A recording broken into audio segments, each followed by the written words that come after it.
Boa tarde a todas e todos.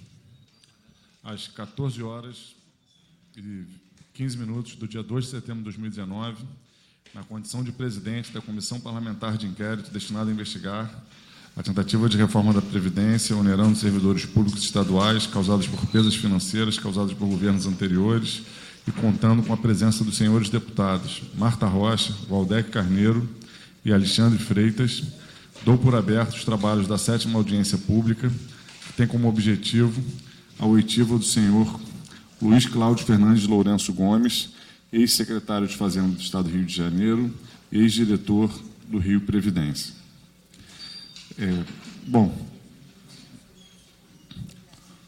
Registro aqui a presença também dos analistas de controle do Tribunal de Contas do Estado, ali de Paiva Forte, Sabrina Reibold. Obrigado aqui pela presença, tem sempre acompanhado aqui os trabalhos da CPI. Agradeço aqui a disponibilidade do senhor Luiz Cláudio, que, convidado por essa CPI, se dispôs a participar. Senhor Luiz Cláudio, o senhor foi, por um longo período, diretor do Rio Previdência, foi também secretário de Fazenda, e o senhor é um servidor público de carreira do governo federal, né?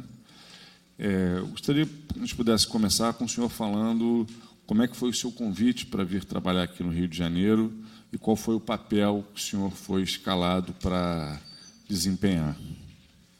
Boa tarde. Bom, boa tarde a todos. Eu sou de carreira da Secretaria do Tesouro Nacional. Em 2007, eu fui cedido ao governo do Estado, na época, a convite do presidente Wilson Risolia, que era originário da Caixa, né?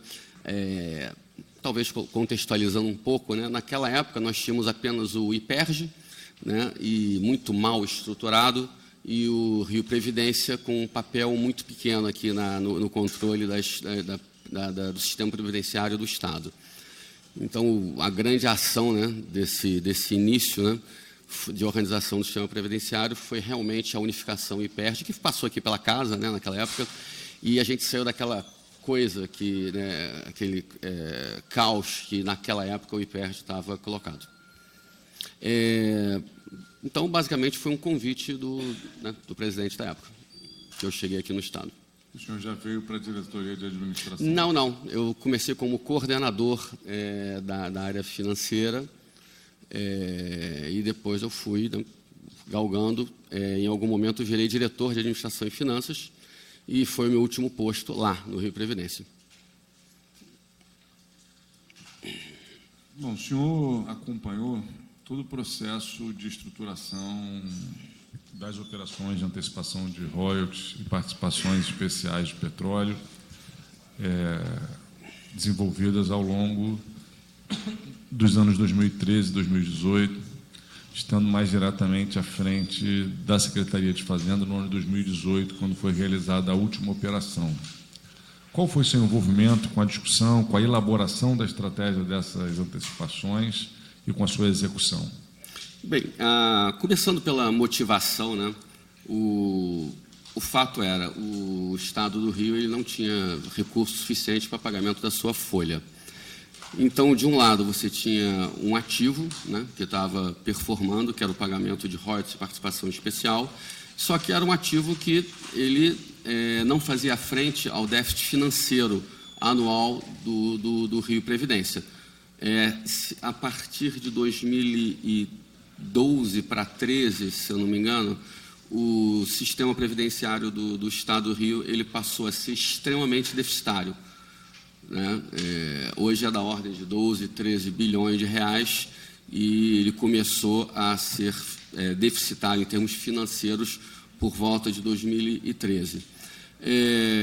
A grande motivação de você buscar novas fontes de financiamento do sistema financeiro, do sistema previdenciário do Estado, foi exatamente esse déficit financeiro. A organização, tendo o royalties como um único ativo possível de fazer frente a um déficit dessa magnitude, da ordem de dezenas de bilhões de reais, era natural que você pegasse e tentasse fazer uma antecipação de valores futuros para financiar, basicamente, o fluxo financeiro presente do fundo. Na época, né, o Estado do Rio como um todo, aí separando um pouco Previdência do Estado, né, o Estado do Rio ele não tinha nem dotação orçamentária e nem financeira para financiar o déficit que já aconteceu em 2013, a partir de 2013. Então, na realidade, o Rio Previdência teve que tomar essas decisões pela absoluta falta de recursos para fazer frente à sua obrigação, né, que é o pagamento da folha de aposentados e pensionistas. A forma que foi estruturado, bom, primeiro, se passou uma lei, né, nessa casa, em que se aprovava a realização dessa operação, com alguns detalhes e critérios, né, mas o que eu acho que vale a pena comentar é a questão da utilização do Banco do Brasil. O Banco do Brasil ele deveria ser a estrutura, o banco que deveria estruturar essa operação. E assim foi, né? O Banco do Brasil, acho que dispensa comentários, né? Banco Nacional, reputação ilibada, etc. E foi ele que fez essa operação, como fez tantas outras operações de emissão externas. A opção pela emissão externa, em oposição a uma operação interna, é porque o mercado nacional ele não teria como absorver de maneira fácil e não com as taxas que se conseguiu numa operação externa. A gente não pode esquecer que estamos falando de dezenas de bilhões de reais, né? E que, quer dizer, uma dezena, né? Que foi as primeiras operações. E isso não é. Se você observa o mercado nacional, ele não absorve esse tipo, essa dimensão de emissão de uma vez só. É só pegar as operações privadas que existem aqui no mercado local. O senhor fala das condições também, né, da dificuldade do Rio Previdência de efetuar seus pagamentos. Mas a gente sabe que quando o Rio Previdência é criado, ele tem uma premissa que é própria dos regimes próprios de Previdência, criados a partir do final da década de 90, de que, como eles se tornam responsáveis pelo pagamento dos aposentados e, posteriormente, dos pensionistas do Estado, o Estado se torna uma espécie de fiador desses pagamentos.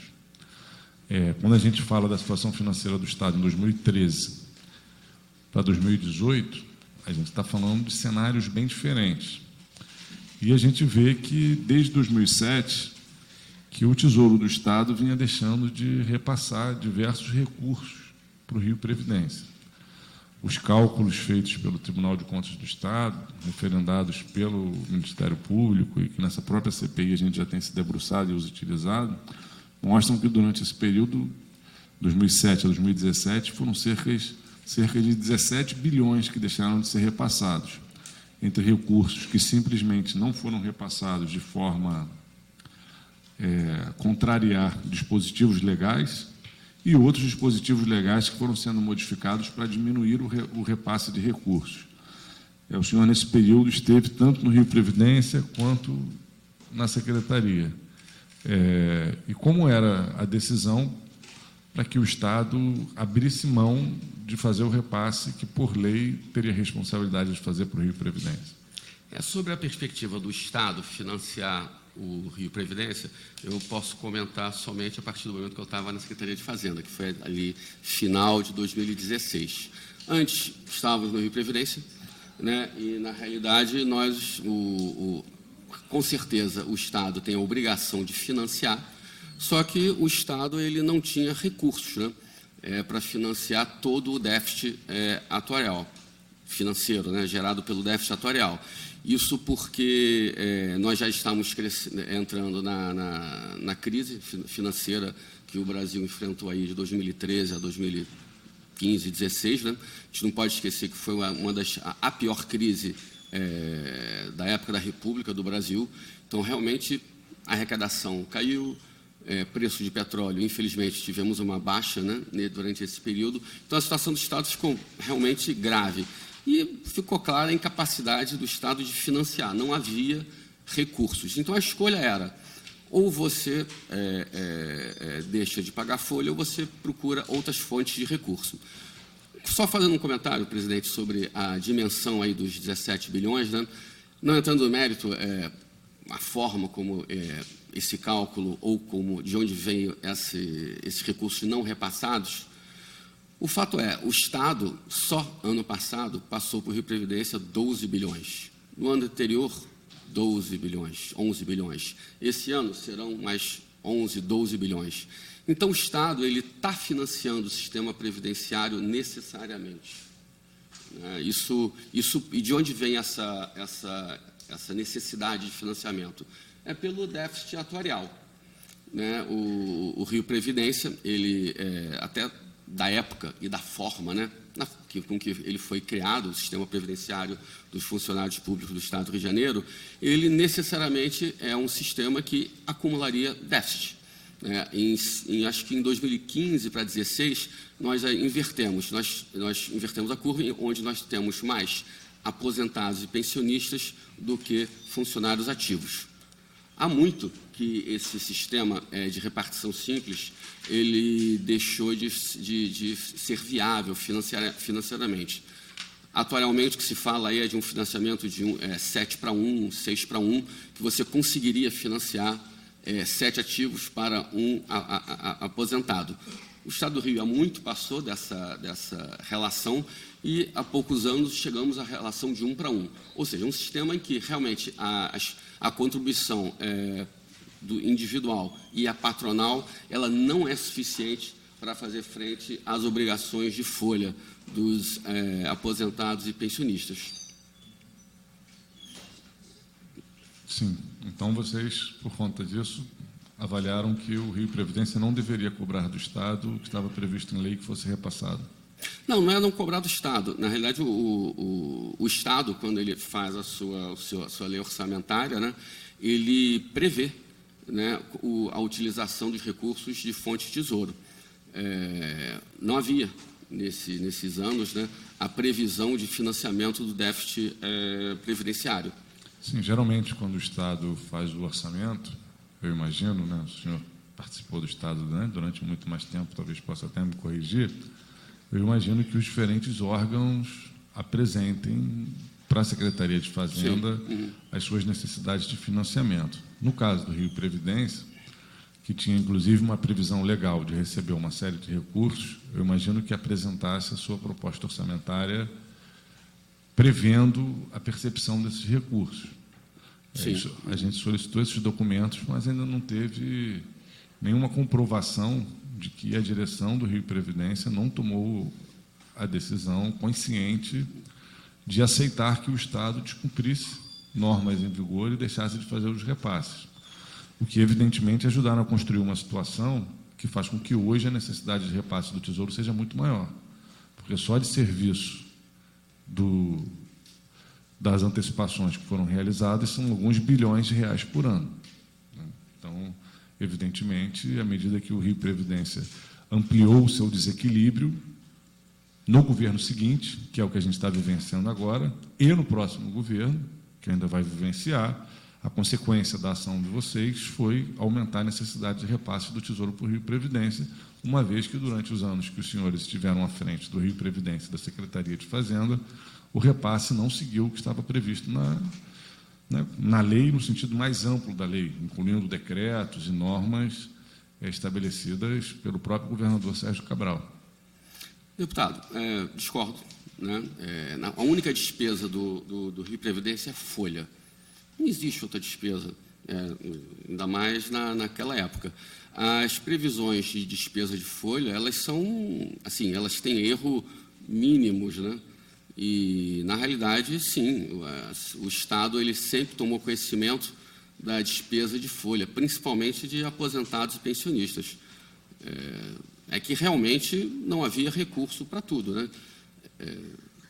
Tanto que nós temos aqui no Estado uma situação de déficit orçamentários seguidos, que começaram lá por volta de 2014, 2015, e que eles até hoje, né, acontecem.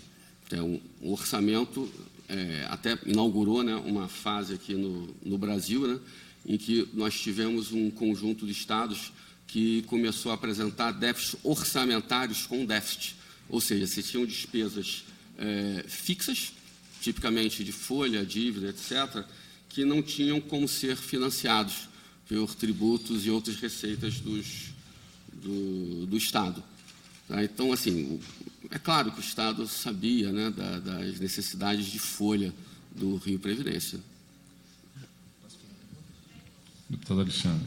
Luiz, vocês por acaso... Bom, primeiro me chamou a atenção o seu comentário sobre o Banco do Brasil. Eu só não entendi se ele foi irônico ou se foi... Não, porque eu esperaria que fosse irônico. Porque o Banco do Brasil me parece que foi quem mais lucrou com essas operações até agora. Por acaso vocês lá na Fazenda tinham acesso à linha de beneficiários? Ou seja, como é que eu consigo descobrir quantos aposentados hoje recebem acima do teto constitucional, ou então recebem acima de R$10 mil, ou recebem acima de R$5 mil? Vocês têm isso, incluindo também Judiciário, Ministério Público, todos aqueles que são contemplados com esse sistema tão desigual que é a Previdência. Bom, primeiro, meu comentário sobre o Banco do Brasil foi de absoluto elogio. Não foi, imagina, é um senhor banco. Senhor mesmo banco. E sobre a questão de folha, os sistemas de gestão de folha de pagamento do Estado, eles são muito bons, eles conseguem fazer um acompanhamento, inclusive, dessas questões de teto. Né? Então, por exemplo, é impossível no sistema hoje você ter alguém que fure o teto, né, no sistema, porque ele já tem auditorias individuais para cada item de pagamento de folha que permite que não ocorra esse tipo, só por erro. Né? Mas a estrutura do sistema de folha do Estado, ela permite esse tipo de controle e a aplicação da legislação. Do Ministério Público Judiciário? Não, aí não. Estou me referindo especificamente ao Executivo. É uma caixa preta que ninguém tem acesso. Os poderes, né, como a gente comenta, eles têm o seu próprio sistema de gestão de folha de pagamento. Eu não conheço. E quem exerce a fiscalização sobre o Judiciário, sobre o Ministério Público? Existe algum órgão? O Tribunal de Contas. Isso aí nós não fazemos, né? Auditoria da folha dos poderes. Existe aquela questão da independência, né? Que eu acho que é uma questão mais até jurídica que com certeza... Independência não quer dizer obscurantismo, né? Deputado, acho que foge aqui da minha capacidade. E, dado o seu conhecimento sobre o Rio Previdência, será que em algum momento, em algum ano, desde a sua criação, existe algum aporte, ou seja, algum valor que justificaria ao longo dos anos não existir um déficit atuarial hoje? Não, de maneira nenhuma. Ou seja, um valor suficiente em que você cria uma quantidade tão grande de rendimentos em que a sociedade fluminense não fique escrava dos seus aposentados? Jamais aconteceria isso. Isso é algo que acontece em todos os estados do Brasil, principalmente os estados maiores e mais antigos, né? O déficit atuarial é uma característica que dá evolução do sistema previdenciário brasileiro, em que nós começamos esses sistemas previdenciários públicos como repartição simples e não como capitalização. Então, eles naturalmente nos levaram a um déficit. E que a gente tem que separar aqui o déficit financeiro, que é o déficit que acontece ano a ano, que são as receitas previdenciárias em relação às despesas previdenciárias. Então, o déficit existe. Agora, o déficit atuarial é em relação a todos os compromissos futuros trazidos aqui a valor presente e as receitas. Então, aí você gera o seu déficit atuarial. O déficit atuarial do sistema do Estado é da ordem de centenas de bilhão. Aí, você se lembra exatamente, Ari? Hoje, é da ordem de 250 bilhões. 250 bilhões são talvez 3 vezes o orçamento anual do Estado do Rio de Janeiro inteiro. Atualmente são 4. 4, né? Deputado Valdeco Carneiro, por favor, da palavra. Então, é um dinheiro que não existe. Né? Desculpe, só completando. E São Paulo, Espírito Santo, Minas Gerais, Pernambuco, Tocantins, não. Né? Mato Grosso do Sul, não apresentam. Por quê? Porque eles são estados novos, com uma população pequena de funcionários públicos e que ainda não chegaram nessa etapa da curva do sistema previdenciário. Mas todos os outros acumulam déficits atuariais e financeiros estupendos. Presidente, eu, como já havia prevenido, eu preciso participar de uma audiência pública na Câmara Municipal de São Gonçalo, até sobre o tema que temos trabalhado juntos, e eu queria deixar um conjunto de questões, aí Vossa Excelência decide o melhor momento que o depoente pode responder, enfim, mas eu queria pedir essa deferência, cumprimentar o Luiz Cláudio Gomes, aí interagimos tantas vezes, porque esteve aqui conosco em colégio de líderes, em comissões as mais variadas, portanto, não me espanta que tenha aceito, como disse o presidente, o convite para estar aqui, porque tem sido muito aberto ao diálogo sempre, eu quero agradecer por isso. A primeira questão, o deputado Flávio Serafini perguntou sobre como foi a sua vinda aqui para o Rio de Janeiro. Eu queria acrescentar o seguinte: chama muita atenção assim, uma relação de grande proximidade estabelecida nessa trajetória a partir aqui do Rio de Janeiro com o secretário, hoje secretário em Minas Gerais, Gustavo Barbosa, aliás, de quem Vossa Senhoria é secretário adjunto lá. Sim. Não é isso? Então, então, eu queria saber mais ou menos assim, quando foi se estabelecendo essa relação? Porque, de fato, é como se vocês tivessem ou sobretudo Vossa Senhoria, tivesse sucedido ou trabalhado muito de perto com ele esse tempo todo, enfim, quando ele foi presidente de Previdência, Vossa Senhoria era diretor de Administração e Finanças. Coordenador financeiro. Coordenador financeiro, enfim. Nem financeiro, das aplicações, que na época eram quase, né, bem limitadas. Né? E o acompanhou também na Secretaria de Fazenda, chegou a sucedê-lo, agora... Então, eu queria entender um pouco esse entrelaçamento na trajetória profissional e de gestão pública de vocês. Uma segunda coisa que eu queria perguntar assim, é uma opinião que queria ter. A gente percebeu que alguns sujeitos, alguns indivíduos aqui no Rio de Janeiro tiveram participações na Secretaria de Fazenda, no Rio Previdência, na própria Rio Petróleo. Assim, isso traz vantagens e desvantagens, na sua opinião? Porque participam de um cargo na Secretaria de Fazenda, está no Rio Previdência, está na Rio Petróleo. Isso ajuda ou atrapalha? O que o senhor vê de positivo ou de eventualmente negativo nessas triangulações ou nessas portas giratórias, alguns chamam, né? Enfim, fica girando, né, em torno desses cargos. Enfim, então, queria saber se há vantagens e desvantagens do seu ponto de vista desse tipo de prática. Outra coisa que eu queria saber, que é uma questão que tem sido feita aqui a vários participantes da CPI, sempre há uma dúvida técnica ou conceitual entre o que é uma cessão de ativos e o que é uma operação de crédito, né? Porque eu queria saber se a Procuradoria-Geral da Fazenda Nacional emitiu algum parecer específico sobre essas operações de antecipação de royalties, assim, porque, salvo engano, havia um parecer genérico, que eu acho que não se aplicava a nenhuma operação em particular, que tentava conceituar as operações que não seriam de crédito quando não houvesse, digamos, a fixação de garantias. Ora, essa nossa aqui teve estabelecimento de garantias e garantias muito, digamos, favoráveis aos investidores, do meu ponto de vista. Então, queria saber a sua opinião e, sobretudo, se houve algum conflito com a percepção da Procuradoria-Geral da Fazenda Nacional sobre esse conceito, sobre essas operações, sobre o teor dessas operações, a natureza dessas operações.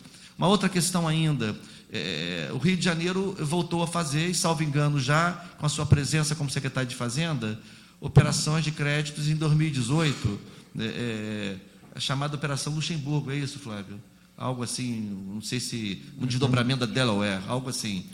Queria saber se... mas havia... A questão não é essa, a questão é assim, salvo engano, de novo, parece que havia pronunciamentos, ou pareceres, ou relatos, até medidas cautelares de órgãos de controle do Estado, recomendando que isso não fosse feito, tendo em vista as avaliações que esses órgãos faziam, digamos, negativas sobre as operações precedentes. Por que ainda assim isso foi feito em 2018? Né? Outra questão, essas operações de antecipação foram feitas inicialmente no mercado interno. Depoentes aqui em oitivas anteriores, em sessões anteriores, particularmente cito aqui o depoente da sessão anterior, Ciro Giannini, relatou que essas operações de antecipação de royalties no mercado externo teriam sido cogitadas e planejadas ao longo de muitos anos, não é? Assim, o que fez vocês decidirem deixar de fazer no mercado interno e passar a fazer no mercado externo de 13 para 14? Quais eram as vantagens, quais eram os fatores intervenientes para que vocês decidissem dessa forma? E, por último, a questão...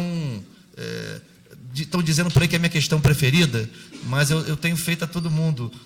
Queria saber se o senhor conhece, qual foi o tipo de interação profissional, enfim, que manteve com Cícero Augusto Oliveira de Alencar, porque, para espanto da CPI, até agora, ninguém conhece esse personagem, que, no entanto, é o representante da Rio Oil Finance Trust aqui no Brasil. Portanto, é uma outra pergunta que eu queria fazer: qual o seu grau de conhecimento sobre esse senhor e em que circunstâncias interagiram do ponto de vista dessas operações que foram efetuadas?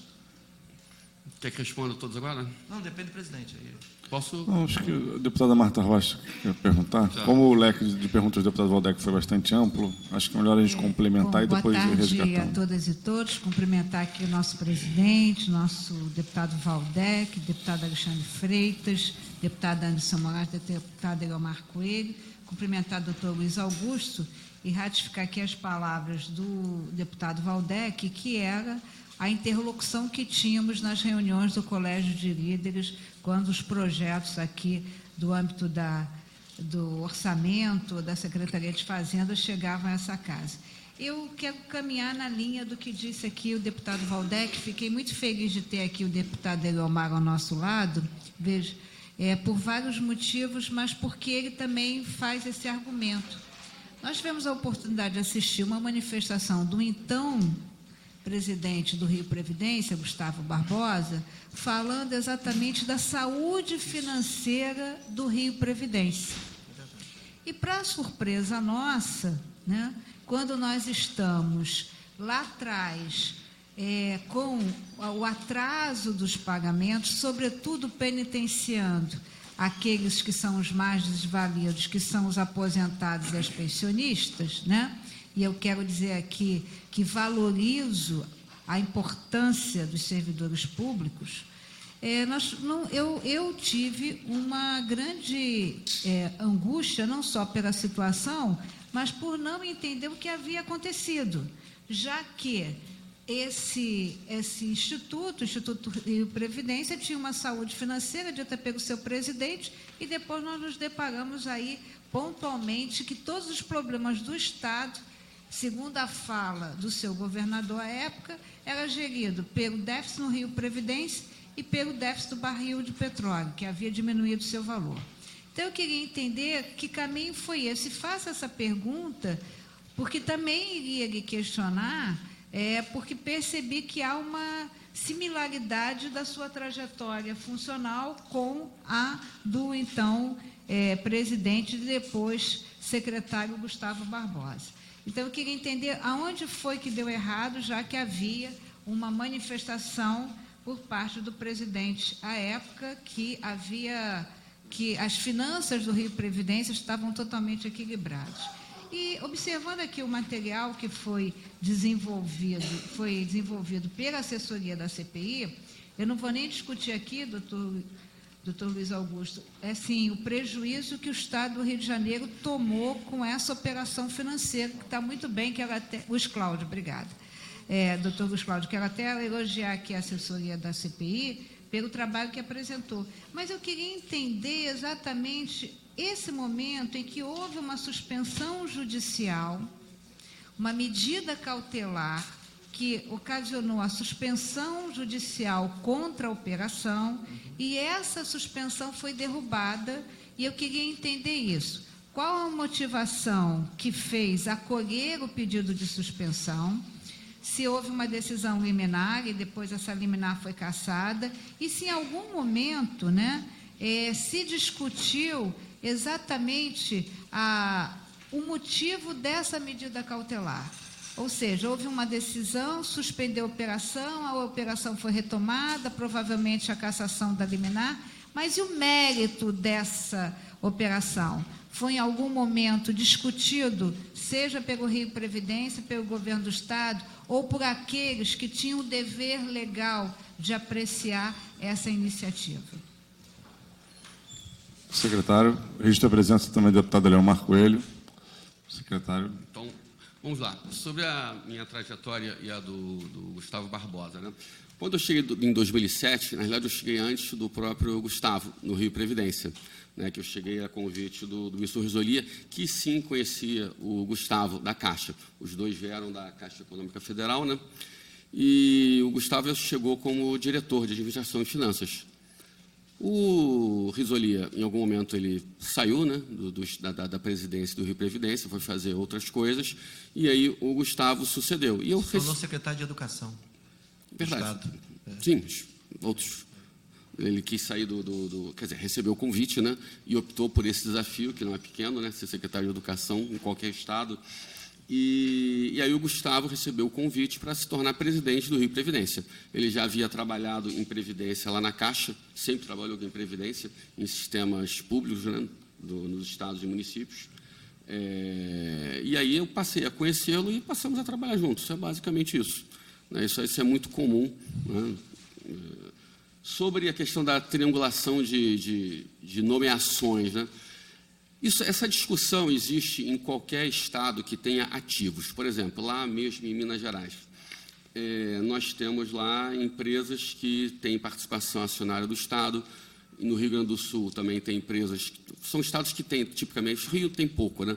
Mas Minas tem, Rio Grande do Sul tem empresas onde você tem conselhos de administração, você tem conselhos fiscais e tem sempre essa discussão. Minha visão, é super importante você ter uma pessoa alinhada com os interesses do Estado nos conselhos fiscais e conselhos de administração dessas empresas. Por absurdo, vamos falar de outra maneira. Faz sentido você pegar qualquer pessoa que não esteja alinhada com os interesses do Estado para fazer e participar desses conselhos? Eu acho que não. Tá? Então, são empresas com orçamento, capital, independência grande, né, que não fazem parte do orçamento do Estado, tem uma independência muito grande, e você precisa ter alguém do Estado para ficar olhando e alinhando os interesses. Então, essa é a minha opinião sobre essa... Na verdade, alinhada com a visão que o governo tem sobre os interesses do Estado. No Sim, fundo é isso, né? é isso. Exatamente. É isso, né? É a política. política. Determinado governo tem uma visão sobre o Estado e seus interesses e busca pessoas que tenham alinhamento com essa visão. Né? Exato. Então, o senhor, enquanto esteve no Rio Previdência, seguindo um pouco essa mentalidade, tentava atuar alinhado com as posições do governo em exercício. Olha, nós trabalhamos sempre assim, né? Nós temos temos cargos em confiança e nós estamos aqui exercendo uma ação alinhada com o governo, evidentemente dentro da legalidade, aquela coisa toda, né? Mas, sim, é um alinhamento que existe desde que o mundo é mundo. Né? Não, eu fiz essa observação porque os interesses do Estado, eles não são, assim, uma abstração, nem são objeto de um consenso, né? Eles variam segundo a percepção que os governos têm sobre esse interesse. Alguns governos podem apontar um pouco mais nessa direção, outros em outra direção, ou em direções antípodas, enfim. Então, são os interesses que o governo percebe como sendo os interesses do Estado. Exato. Num determinado momento. Em determinado momento. Só para trazer um pouco de cor a essa discussão, mas, por outro lado, nós temos conselhos, né, também que abarcam de interesses variados. O Conselho de Administração do Rio Previdência é onde você tem você tem uma parte que é do Estado, realmente, secretário de Administração, Finanças, Procurador-Geral do Estado, mas também tem os representantes dos poderes e os representantes dos funcionários. Então, ali você realmente discute tudo e tem uma divisão de papéis bem interessante. Sobre a questão de se é operação de crédito ou cessão de direitos, eu sou menos qualificado para tratar disso, né, porque é uma questão meramente jurídica, mas isso foi extremamente debatido na Procuradoria-Geral da União, PGFN, e realmente se trata de uma cessão de direitos. Por isso é que não foi de interesse do Ministério da Fazenda, na época, atual Ministério da Economia, tratar dessa operação como uma operação de crédito clássica, que teria que participar, ter um caminho constitucional todo próprio, né? Senado, etc. Mais árduo. Bem mais árduo. Mais árduo. Mais árduo. E não é... O senhor, como secretário do Tesouro, participou diretamente dessas negociações como se diz, contribuiu com esse meio de campo? Na realidade, não são negociações, né? São interpretações, porque a gente, na realidade, você pega as manifestações dos procuradores. Né? Você descreve a operação, o que separa uma operação de crédito ou cessão de direitos é realmente quem retém o risco do ativo principal, mas, ao final e ao cabo, é um enquadramento jurídico que você dá. Mas, assim, de novo, eu não sou a melhor pessoa para tratar desse tema. Mas o senhor não tratou disso com a Secretaria do Tesouro Nacional, Não. com a Procuradoria-Geral da Fazenda Nacional? Não, isso foi tratar. Quem tratou mais disso foi o Gustavo, na época, que realmente teve que enfrentar. E foram debates, eu me lembro que várias vezes, eu mesmo não fui, mas o Gustavo foi várias vezes a Brasília, junto com o secretário de Fazenda da época, tratar exatamente dessa questão na PGFN, na Secretaria do Tesouro Nacional. Tiveram reuniões com o próprio secretário do Tesouro Nacional na época, que era o Arno Agostinho, me lembro perfeitamente disso, talvez o Gustavo tenha comentado isso, exatamente nessa discussão do que é operação de crédito, o que é a cessão de direitos, porque os efeitos são bem diferentes. Sobre aquela questão das medidas cautelares, nós, né, gestores públicos, nós temos operações, temos nosso dever de fazer e somos seguidamente arguidos. Nós estamos aqui para sermos arguidos pelo Tribunal de Contas, pelo Ministério Público. Isso acontece pode acontecer em todas as nossas ações. Por exemplo, quando você faz uma licitação de um contrato, faz uma licitação, mandamos para o Tribunal de Contas, onde ele exerce o seu papel fiscalizatório. E ali você tem o debate. Sobre essa questão da medida liminar, foi exatamente um debate de opiniões. Né? O Ministério Público optou por fazer uma medida cautelar, enfrentamos a medida cautelar, o juízo, que é quem tem que tratar dessa questão, optou por não acolher aquela medida e a operação pôde ser feita. No Tribunal de Contas, idêntico. Tecnicamente, mesmo depois do ano de 2017, o Estado já tem que pagar 4 bilhões e 500 milhões pelo adiantamento, pela antecipação dos royalties. Naquele ano, 2018, tendo que pagar mais 4 bilhões. Em todas as contestações do Ministério Público, Vossa Senhoria continuava achando que, tecnicamente, aquela operação era uma operação favorável ao Estado. Sim, a operação que passa pelo critério da economicidade, aí tem que falar sobre a economicidade como um todo. Nós estamos ali, é uma operação que foi prevista no regime de recuperação fiscal. O senhor acha que 9,5% em dólar uma operação que se enquadra no critério de economicidade? Inicialmente, nós estávamos lá com valores abaixo, né? Em 2018, não. 2018, não, sim. Ultrapassamos o critério de economicidade. Uma operação que estava lá, nós debatemos isso em notas. Na realidade, essa operação, se a gente fizer no mercado local, por absurdo que possa ser uma operação desse tamanho, nós vamos ter que enfrentar valores maiores. É uma questão de comparação. Falar de valores absolutos de 9%, comparar com o quê? Tem que comparar com operações similares, com riscos similares. Por exemplo, eu posso comparar essa operação com uma emissão de um título da União? Não.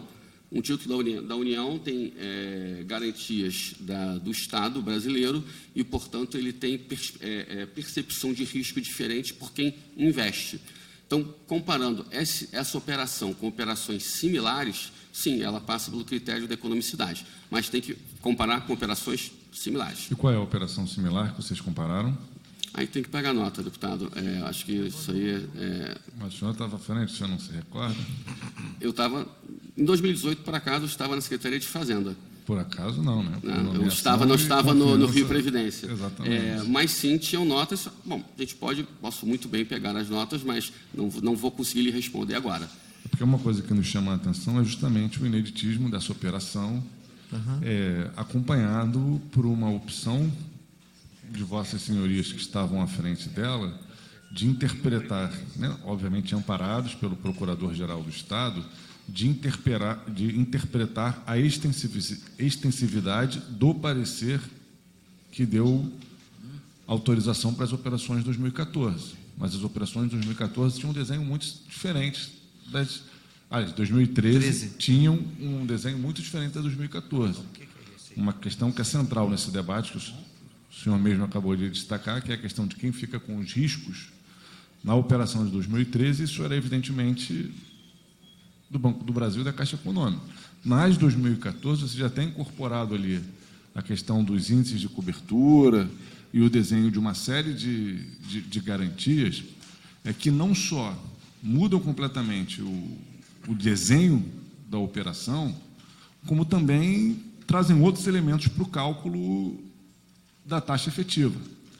Porque a gente capta 5, mas só entra 4 no Rio Previdência, porque 1 fica retido para encher as contas de garantia. Garantias.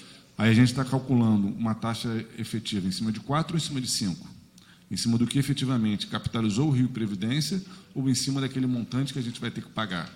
Isso não é uma divergência pequena, que leva com que o Tribunal de Contas do Estado e o Ministério Público calculem que os juros efetivos, o custo efetivo daquela operação gerasse ao redor de 20%, e não 9,5%, que já é bastante questionável em dólar, como vocês sustentam. O que o senhor tem a... A operação de 2013 com o Banco do Brasil e Caixa, ela foi ótima, mas ela não poderia ser repetida, porque nós tivemos uma orientação, nós não, né? Os bancos públicos tiveram uma orientação do Banco Central do Brasil que não permitia mais que eles fizessem operações semelhantes, não permitia que eles comprassem cessão de direitos creditórios. Então, são operações diferentes, sim, mas ela não poderia ser repetida. Tá? Então, o que aconteceu com o Banco do Brasil e Caixa, naquele momento, ela, no ano seguinte, deixou de existir. Sobre a... Tem um número ainda falta algumas questões do deputado e da... Mas sabe o ato que proibiu? Como é que é? O ato que proibiu? Do Banco Posso lhe Central? passar, tem aqui, isso aí está muito claro. Inclusive, eu tenho um conjunto de documentos que eu depois gostaria de passar para a CPI, né, que eu acho que é muito interessante, que tem a questão da PGFN, tem a impossibilidade do Caixa e do Banco do Brasil fazerem operações semelhantes, e um memorial bem interessante que traz novos pontos, como esse que nós estamos tratando agora. Vocês chegaram a tentar fazer outras operações com outros bancos no mercado doméstico ou não? Tentamos, sim. Tentamos fazer uma licitação. Porque a grande questão... Microfone, por favor. A grande questão é como é que você vai financiar isso, né?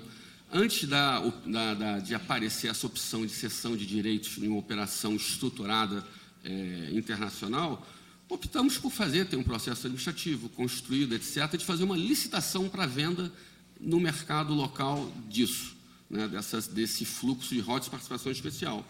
Simplesmente se mostrou inexequível pelas taxas que, no momento em que você estava medindo a economicidade, você pede propostas para o mercado.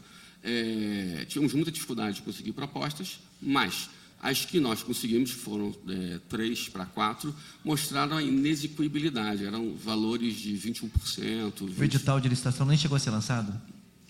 O edital nem chegou a ser lançado. Mas há um processo administrativo. Temos.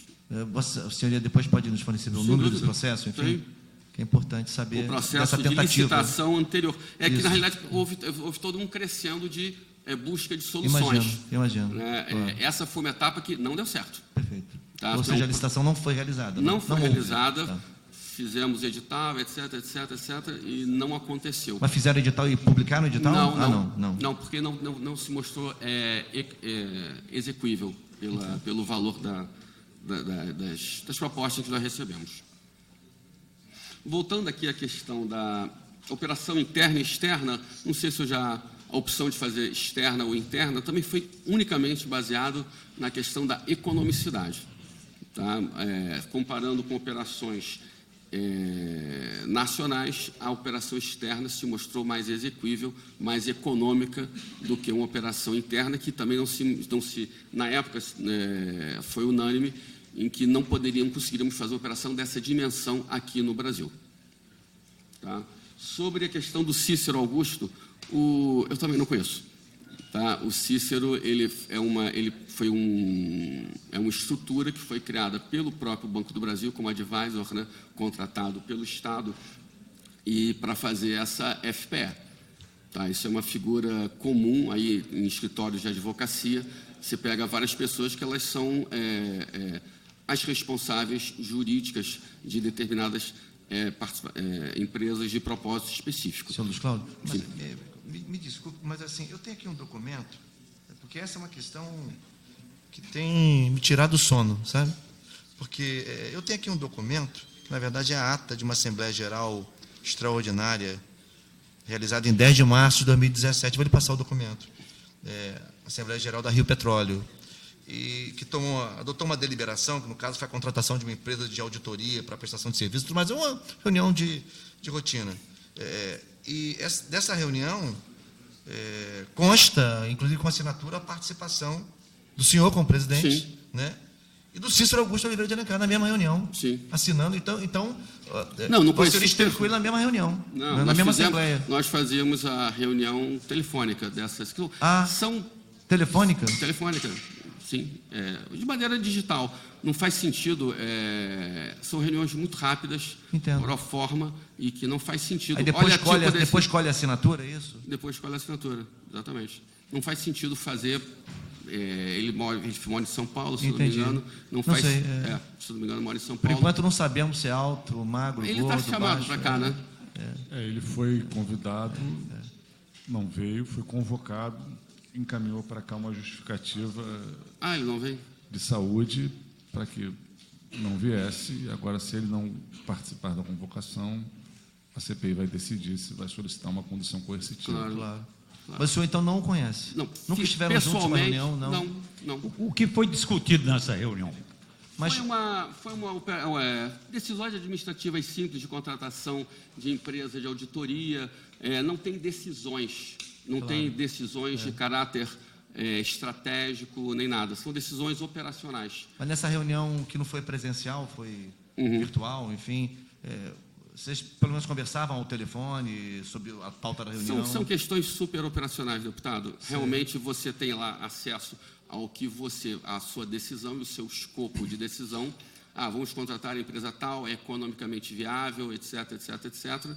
E a decisão é tomada. Agora, são decisões operacionais, porque ela não é uma empresa que existe de fato. Sim. É uma operação criada com um propósito específico. Então, ela não tem pessoal, ela não tem estrutura, não tem nada. É uma empresa de papel, como todas são, né, todas as SPEs. E, no caso, as deliberações eram dessa ordem, operacionais. Sim. Deputado Alexandre. Senhor Luiz, o senhor disse um negócio que eu concordo plenamente. É natural que o governo vá trazer para compor conselhos e seu secretariado pessoas alinhadas com o norte do governo. Por exemplo, se o Novo se estabelece como governo no Estado, não vai chamar alguém do PSOL para fazer parte da Secretaria de Fazenda. Isso faz muito sentido. Mas considerando, por exemplo, que Cabral roubou muito nesse Estado e elegeu seu sucessor, que também está preso, eu estou querendo entender qual que era o norte ideológico do governo onde o senhor exercia o cargo de secretário de Fazenda e qual o trabalho que o senhor exercia, ou seja, só tentar desenhar qual que era o norte do trabalho de vocês dentro da Secretaria de Fazenda, considerando o passado não muito honesto, vamos dizer assim, do governo ao qual o senhor integrava. Deputado, nós fazemos parte de várias estruturas. O que eu posso garantir são as ações que eu tomei, e não posso me responsabilizar pelas ações de outros. Norte ideológico, na realidade, eu sempre tive um trabalho técnico, que não me cabe, nunca fui filiado a partido, etc., e nunca tive nenhuma orientação ideológica para chamar de minha em nenhum governo. A minha orientação operacional, de técnico, é você tratar das questões de Estado, o equilíbrio fiscal, o equilíbrio financeiro. Eu acho que quem participou aqui no Estado aí da crise pré e posterior ao regime de recuperação fiscal sabe dos desafios que que o Estado teve que assumir com folhas aí com vários meses de atraso. E a orientação é essa, minha. Quer dizer, na realidade, é tomar ações legais, Tá, mas tecnicamente considerando perfeitas. a Previdência, Minas, por exemplo, está numa situação muito pior do que a do Rio de Janeiro. Em termos financeiros e fiscais, sim. Isso. Por acaso está sendo ventilado lá alguma antecipação de receita? Eu acredito que não. Não existe esse tipo de ativo lá. Então, qual a diferença de gestão que hoje o senhor enxerga lá em Minas em relação à noção de previdência que foi praticada no estado do Rio de Janeiro?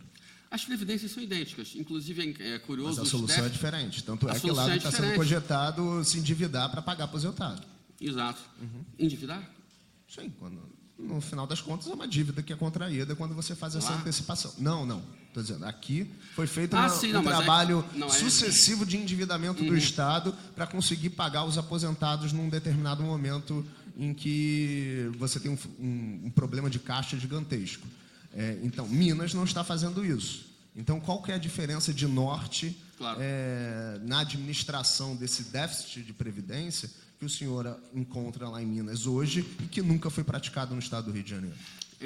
Bom, primeiro, esse tipo de ativo não existe dentro do sistema previdenciário mineiro. Os déficits são até parecidos, né? Esse ano vai ser, lá em Minas, vai ser da ordem de 12 bilhões de reais, e ele está sendo financiado pelo fluxo do Estado. Tá? Hoje, na realidade, esses 12 bilhões não tem de onde tirar, a não ser do Estado. Então, o Estado, como acontece aqui no Estado do Rio de Janeiro, o Tesouro do Estado vai lá, como é obrigação, né, que o presidente comentou, o déficit previdenciário será financiado pelo Estado. E acontece lá, acontece aqui. E, na realidade, essa é a grande diferença dos sistemas previdenciários, tá? Comparando esses estados e tantos outros, tá? Como eu comentei. São Paulo, Rio Grande do Sul. São Paulo tem déficit financeiro da ordem de 20 bilhões por ano. É outra dimensão na quantidade de funcionários, né? E se repete, né? Os desafios lá estão colocados. Você tem que financiar 20 bilhões, tem que tirar dinheiro de tributo, 20 bilhões, 12 bilhões aqui, 8 bilhões lá do Rio Grande do Sul, se eu não me engano, e financiar esse tipo de sistema previdenciário. Não há diferença marcante entre esses sistemas. Tá? Todos são de repartição simples, todos são sistemas antigos, eles financiam centenas de milhares de vidas, né, somando ativos e inativos e pensionistas. Então, realmente não tem diferença, deputado. Não, tem diferença na solução, pelo visto, porque Minas não está com o mesmo endividamento que o Rio de Janeiro, ou está? Não está. Está do mesmo. Lá foi ultrapassado, no Rio Grande do Sul também, foi ultrapassado o índice de pessoal e... Não. Não estou dizendo em relação ao déficit, estou dizendo índice de endividamento. O endividamento do Estado? Isso, endividamento não, do então, Estado. muito próximo. O Rio de Janeiro está lá, ultrapassou os 200%. Minas está muito próximo desse valor. São estados semelhantes em termos de dimensão, estrutura tributária, de arrecadatória. A diferença é que aqui a engenharia que os senhores montaram fez com que o Estado do Rio alargasse essa sua capacidade de endividamento. Não é dívida, né? É uma venda de ativos. Ou seja, perda de Você paga receita. no futuro. É perda de Não, receita Do futuro. mesmo jeito. Vamos lá, eu gosto de fazer sempre um exemplo. Se a gente pensar, não sei quem tem afeição aqui à contabilidade, mas esse ativo, se ele está aqui, ele como tem uma liquidez menor, ele não está no ativo circulante. Vamos imaginar aqui os royalties de petróleo, que, sei lá, vamos dar um valor para esse ativo no balanço do Rio Previdência, seja de 100 bilhões de reais.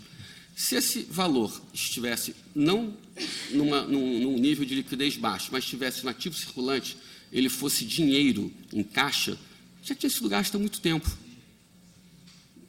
O senhor entendeu o meu raciocínio? Se não fosse um ativo de diferente forma, com uma liquidez muito baixa em relação ao dinheiro, né? Comparando com o dinheiro. Luiz Cláudio, desculpe interromper, mas a gente tem que analisar que ele seria utilizado, mas quem paga essa conta não é quem utilizou. Se ele fosse um ativo do petróleo, o governo que precisasse, naquele momento, estaria usufruindo daquele ativo para fazer os seus pagamentos. Mas na mecânica desenvolvida aí na estratégia desenvolvida pelo governo, além de ter uma perda expressiva, além disso tudo, de aumentar o valor do endividamento, essa conta é paga por alguém que não teve chance de participar da discussão. As decisões elas são sempre anteriores ao futuro. Mas tem que ter minimamente, né? Acho que uma análise, eu ouso dizer até ética, porque qualquer pessoa que vai pegar esse Estado tem um compromisso de endividamento aí que humanamente será impossível de Por isso que foi passada cumprir. uma lei e que se aprovou nessa casa a Sim, autorização não, isso aí da o senhor está operação. coberto de razão. Ninguém As está autorizações discutindo legais isso. elas foram dadas, os cuidados foram Por favor, Ninguém secretário. está discutindo isso. Isso que aguarde a conclusão da deputada. Ninguém está discutindo isso. Agora, só acho que não dá para a gente aceitar que foi um bom negócio para o Estado do Rio de Janeiro, porque o Estado do Rio de Janeiro não se limita àquele período em que essas tratativas todas foram adotadas. Tem um futuro aí que vai fazer com que o Estado do Rio de Janeiro continue por um período, durante muito tempo, por um período de muita dificuldade financeira, por conta dessa ação. Só essa análise. entender Só um comentário. Eu só queria, passar a palavra. agregando a isso daí, o senhor considera que foi um bom negócio Sim. para o Estado do Rio de Janeiro? Sim. E aí, só fazendo um comentário, juntando esse comentário, deputado, se nós pegarmos hoje o déficit, né, que até foi comentado aqui pelo Ari, o tamanho do déficit atuarial do Rio Previdência, da ordem de 250 bilhões de reais. Isso colocando o ativo royalties de participação especial dentro. Essa é a dimensão do déficit do sistema previdenciário do Estado. É dinheiro em qualquer lugar do planeta. É muito dinheiro. Então, na realidade, o Estado do Rio, como vários outros estados, né, eles vão ter que, sim, que enfrentar um déficit financeiro nos próximos 20, 30 anos do seu sistema previdenciário. Por quê? Porque é assim que ele foi estruturado. Então, quando você dá aumento para o pessoal ativo, as regras previdenciárias fazem com que esse aumento seja repassado para os inativos e pensionistas. Isso é maneiro, não é estou falando que é certo nem errado. É como está estruturado o nosso sistema previdenciário. Então, aí o nosso déficit atuarial do sistema previdenciário vai galopando. E são valores impressionantes. Essa operação, na avaliação do senhor é economista, não é? Não sou engenheiro. Engenheiro. Essa operação, ela fez o déficit atuarial do Estado do Rio de Janeiro crescer ou diminuir? Olha, deputado, eu acho que não alterou o déficit, porque você não alterou. Pegou 10 bilhões, vai pagar 31 e não alterou? O valor do dinheiro no tempo. Se o senhor pegar. Acho que é só a inflação. Não. O valor do dinheiro no tempo. O dinheiro no tempo ele tem valor e quando você traz a valor presente coisas, mesmo que fluxo diferente, eles têm ali um parâmetro de comparação. O senhor está fazendo um parâmetro de comparação que é apenas uma soma nominal. E aí por isso que dá esses valores estrondosos. Mas se o senhor pegar o valor do dinheiro no tempo, aí sim a gente vai ter bases de comparação idênticas. Sim, e comparando o dinheiro no tempo, mesmo a gente excluindo toda a desvalorização inflacionária, os valores reais dessa operação continuam ultrapassando você pegar 10 e pagar mais de 20. Sem dúvida nenhuma, com esse cálculo, a gente teve um aumento do déficit atuarial devido a essa opção estratégica de vocês. Eu vou passar a palavra para o senhor analista Ari Paiva, que ele já pediu antes, depois a gente volta às perguntas. Obrigado, presidente. Queria cumprimentar o presidente, doutor Flávio Serafim, e os demais membros também da CPI, né, pelo trabalho. Só para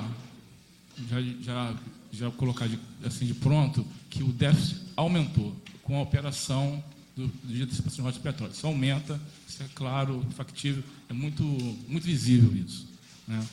Agora, eu só queria pontuar algumas coisas aqui, até o doutor Luiz Cláudio falou aqui alguns pontos aqui, que eu queria, me permitir, Luiz Cláudio, de discordar, né? No seguinte sentido: os sistemas previdenciários não são feitos de repartição simples.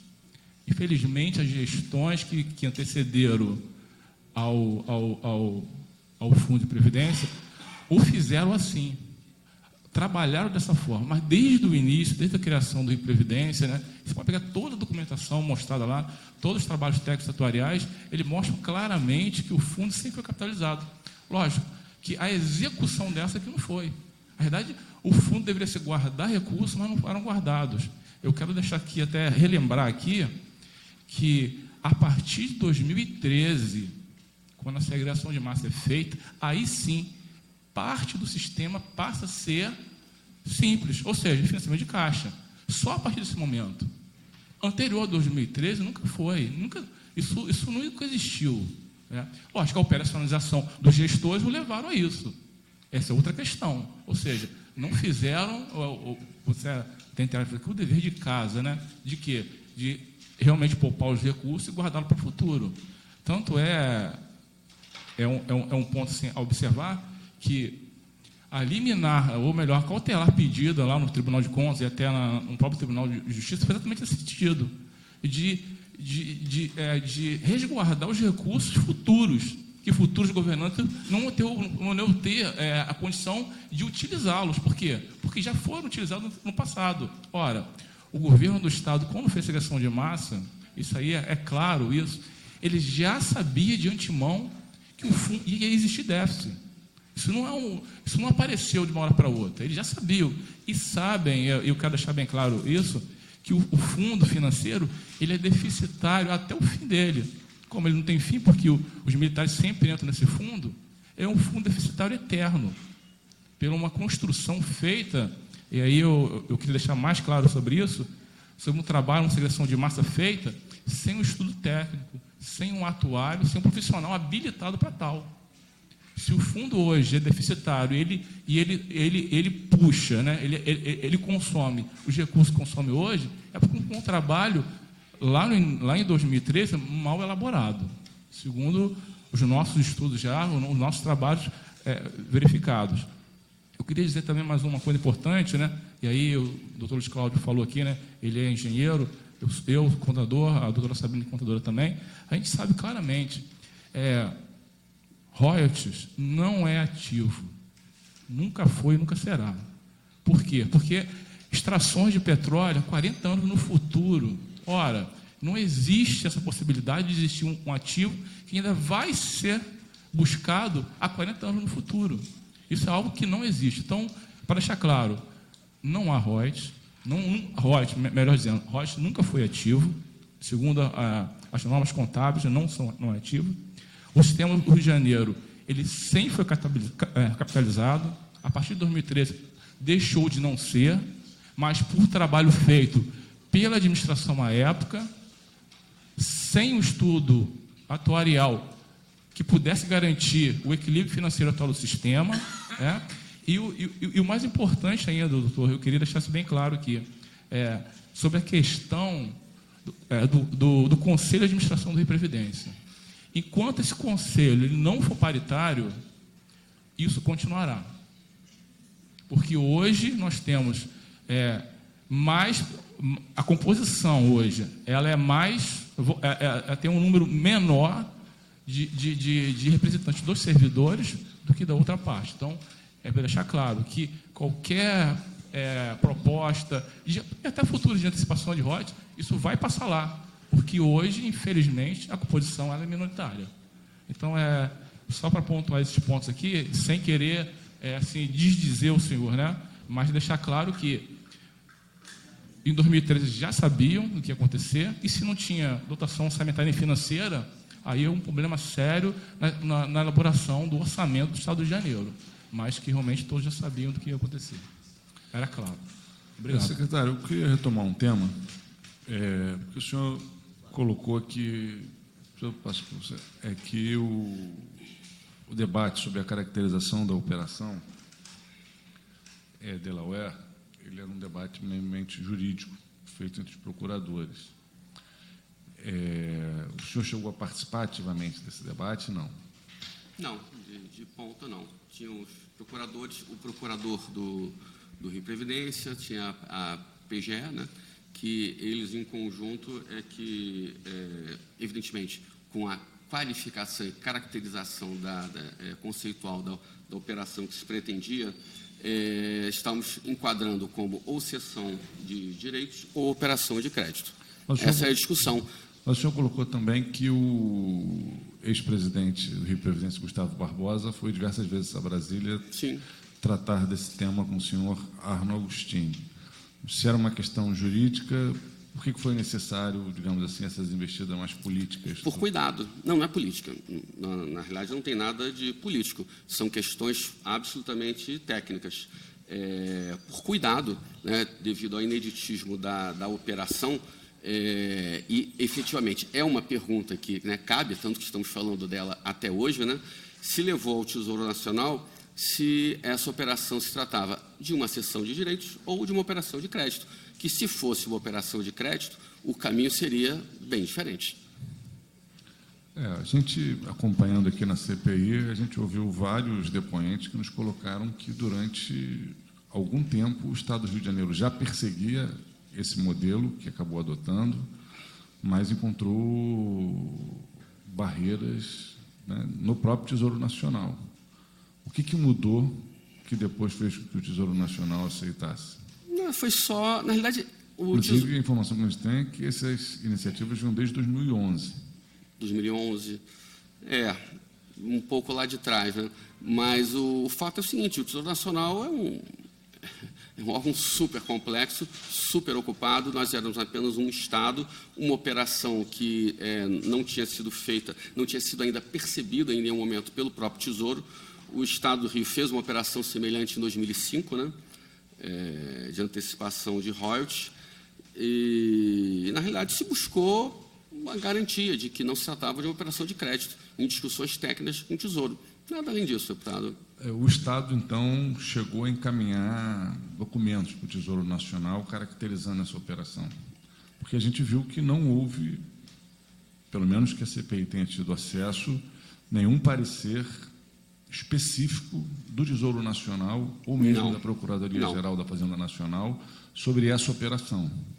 Nos chama a atenção que tratativas tenham sido feitas, que diversas conversações tenham sido feitas e que não haja nada documentado, pelo menos não que a gente tenha tido acesso, que eu saiba, o Tribunal de Contas do Estado também não.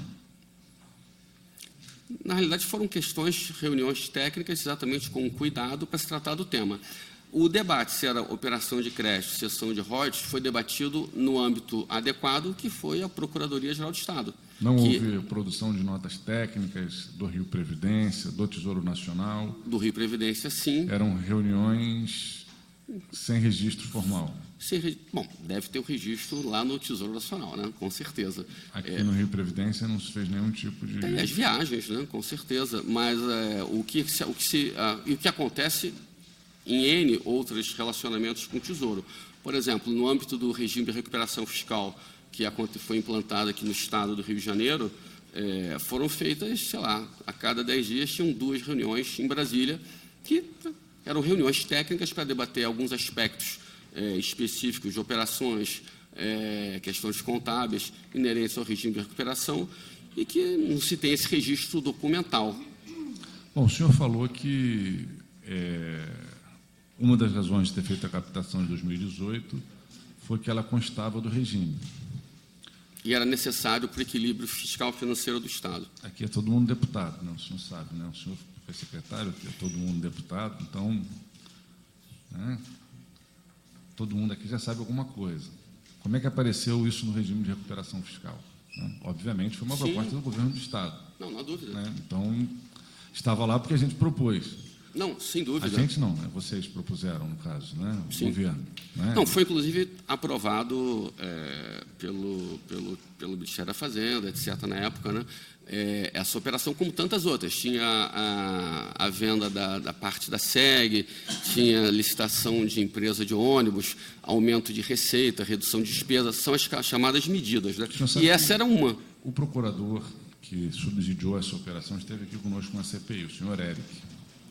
E ele nos colocou que alertou, embora não tenha nenhum registro desse alerta, que a cláusula contratual que previa o aumento dos juros em caso de redução do valor do petróleo e que não previa o retorno desse aumento de juros em caso de retorno da arrecadação anterior, era uma cláusula desproporcional. O secretário Gustavo Barbosa disse que não só não se lembrava disso, como também era muito difícil prever que essa cláusula fosse acionada, porque significaria uma oscilação no valor do barril do petróleo que nunca tinha acontecido. Mas quando o senhor assinou o contrato de 2018, quando o senhor estava à frente da secretaria, inseriu mais uma antecipação dentro do regime de recuperação fiscal, já se sabia que os juros eram juros que, segundo o atual presidente do Rio Previdência, devem estar entre os contratos internacionais com juros mais altos do mundo. Não são esses. Já pedi para o senhor, se o senhor puder nos passar para a gente outras referências, a gente está aqui aberto a recebê-las. Sem dúvida nenhuma, até agora, com o que a gente juntou, a gente não conseguiu encontrar esses contratos comparáveis. Então, obviamente, uma parte da nossa conclusão do nosso trabalho, sem a gente ter acesso a esses dados comparáveis, é concluir que Vossas Excelências fecharam contratos que feriam o princípio da economicidade e da eficiência. Quero reiterar que Vossas Excelências, Vossas Senhorias, têm abertura para encaminhar para essa CPI provas em contrário. E também tem, aí só lembrando, tem as questões das notas que a CPI teve acesso. Existem As notas técnicas do Rio que Previdência. buscavam tratar de aspectos de motivação, economicidade, etc. Então, eu gostaria que o senhor explicasse por que mesmo depois do Estado, do contrato, já está remodelado para essa taxa de juros mais alta, mesmo num ano onde já com o desenho do regime já se esperava um maior equilíbrio financeiro, vocês insistiram em mais uma emissão. Deputado, não é questão de insistência. O equilíbrio financeiro ele só aconteceu por conta dessa operação. O regime de recuperação fiscal ele dependia de várias medidas, não existia uma bala de prata que curasse o Estado, como até hoje nós ainda o próprio Estado está batalhando a sair. O Estado do Rio de Janeiro ainda está buscando a solução dos seus problemas fiscais e financeiros, e na época não era diferente. Você tinha lá uma série de medidas que algumas poderiam acontecer e outras aconteceram efetivamente. Por exemplo, até hoje não aconteceu algo que foi previsto lá atrás, que era a venda das linhas de ônibus municipais, se não me engano, acho que o nome era esse. Era alguma coisa razoável, estava sendo gestado esse edital lá na Secretaria de Transporte, não aconteceu. E se tantas outras medidas não acontecessem, o regime não ficaria de pé. A gente está falando de valores muito altos. Que se uma quantidade significativa de medidas não tivesse acontecido, nós estaríamos com a folha em atraso. A gente não pode esquecer que hoje nós não estamos com a folha em atraso, hoje nós não estamos pagando a dívida da União porque existe o regime de recuperação fiscal. Lá no ápice da crise, nós tivemos certas categorias que ficaram 3 meses sem receber salário, principalmente aposentados e pensionistas. E isso não acontece desde lá da assinatura do regime. Isso não significa que os desafios acabaram, muito pelo contrário. O regime de recuperação ele tem 6 anos de previsão e são 6 anos de vida dura em que o Estado tem que correr atrás das suas receitas e fazer um controle e contenção das suas despesas. A gente, observando a diferença nas condições de operações no mercado externo e no mercado interno, a gente vê que, em alguns momentos, essas condições se aproximam e outras se afastam, sendo que as operações do mercado interno, por não serem em dólar, tendem a guardar uma margem de risco muito menor. Em 2012, por exemplo, essas condições eram muito próximas. Mesmo assim, o governo do Estado do Rio de Janeiro já vinha buscando uma operação internacional. Nos anos seguintes, as condições se afastam. E em 2018, quando o senhor faz essa última operação, novamente a diferença das condições no mercado interno e no mercado externo era de 2,5%. Mesmo assim, vocês mantiveram a opção, já com o contrato piorado, para 9,5% de juros, Mesmo assim, vocês mantiveram a opção de manter, né, nesse mercado internacional. É difícil entender por que essa opção tão lesiva para o Estado, sabendo que o governo seguinte ia ter que administrar uma situação ainda mais grave do ponto de vista da perda de receitas, porque em 2017 foram 4,5 bilhões, em 2018 foram 4 bilhões. O comprometimento das receitas com a arrecadação do petróleo são enormes e continuam. Agora vai até 2028 o pagamento. Vocês buscaram, na construção do regime de recuperação fiscal, outros mecanismos de financiamento?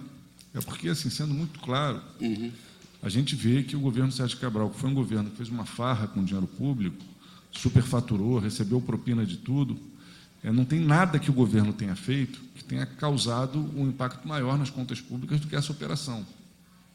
Os custos dessa operação, mesmo a gente recalculando para valores reais, né, os custos vão ficar acima de 10 bilhões de reais.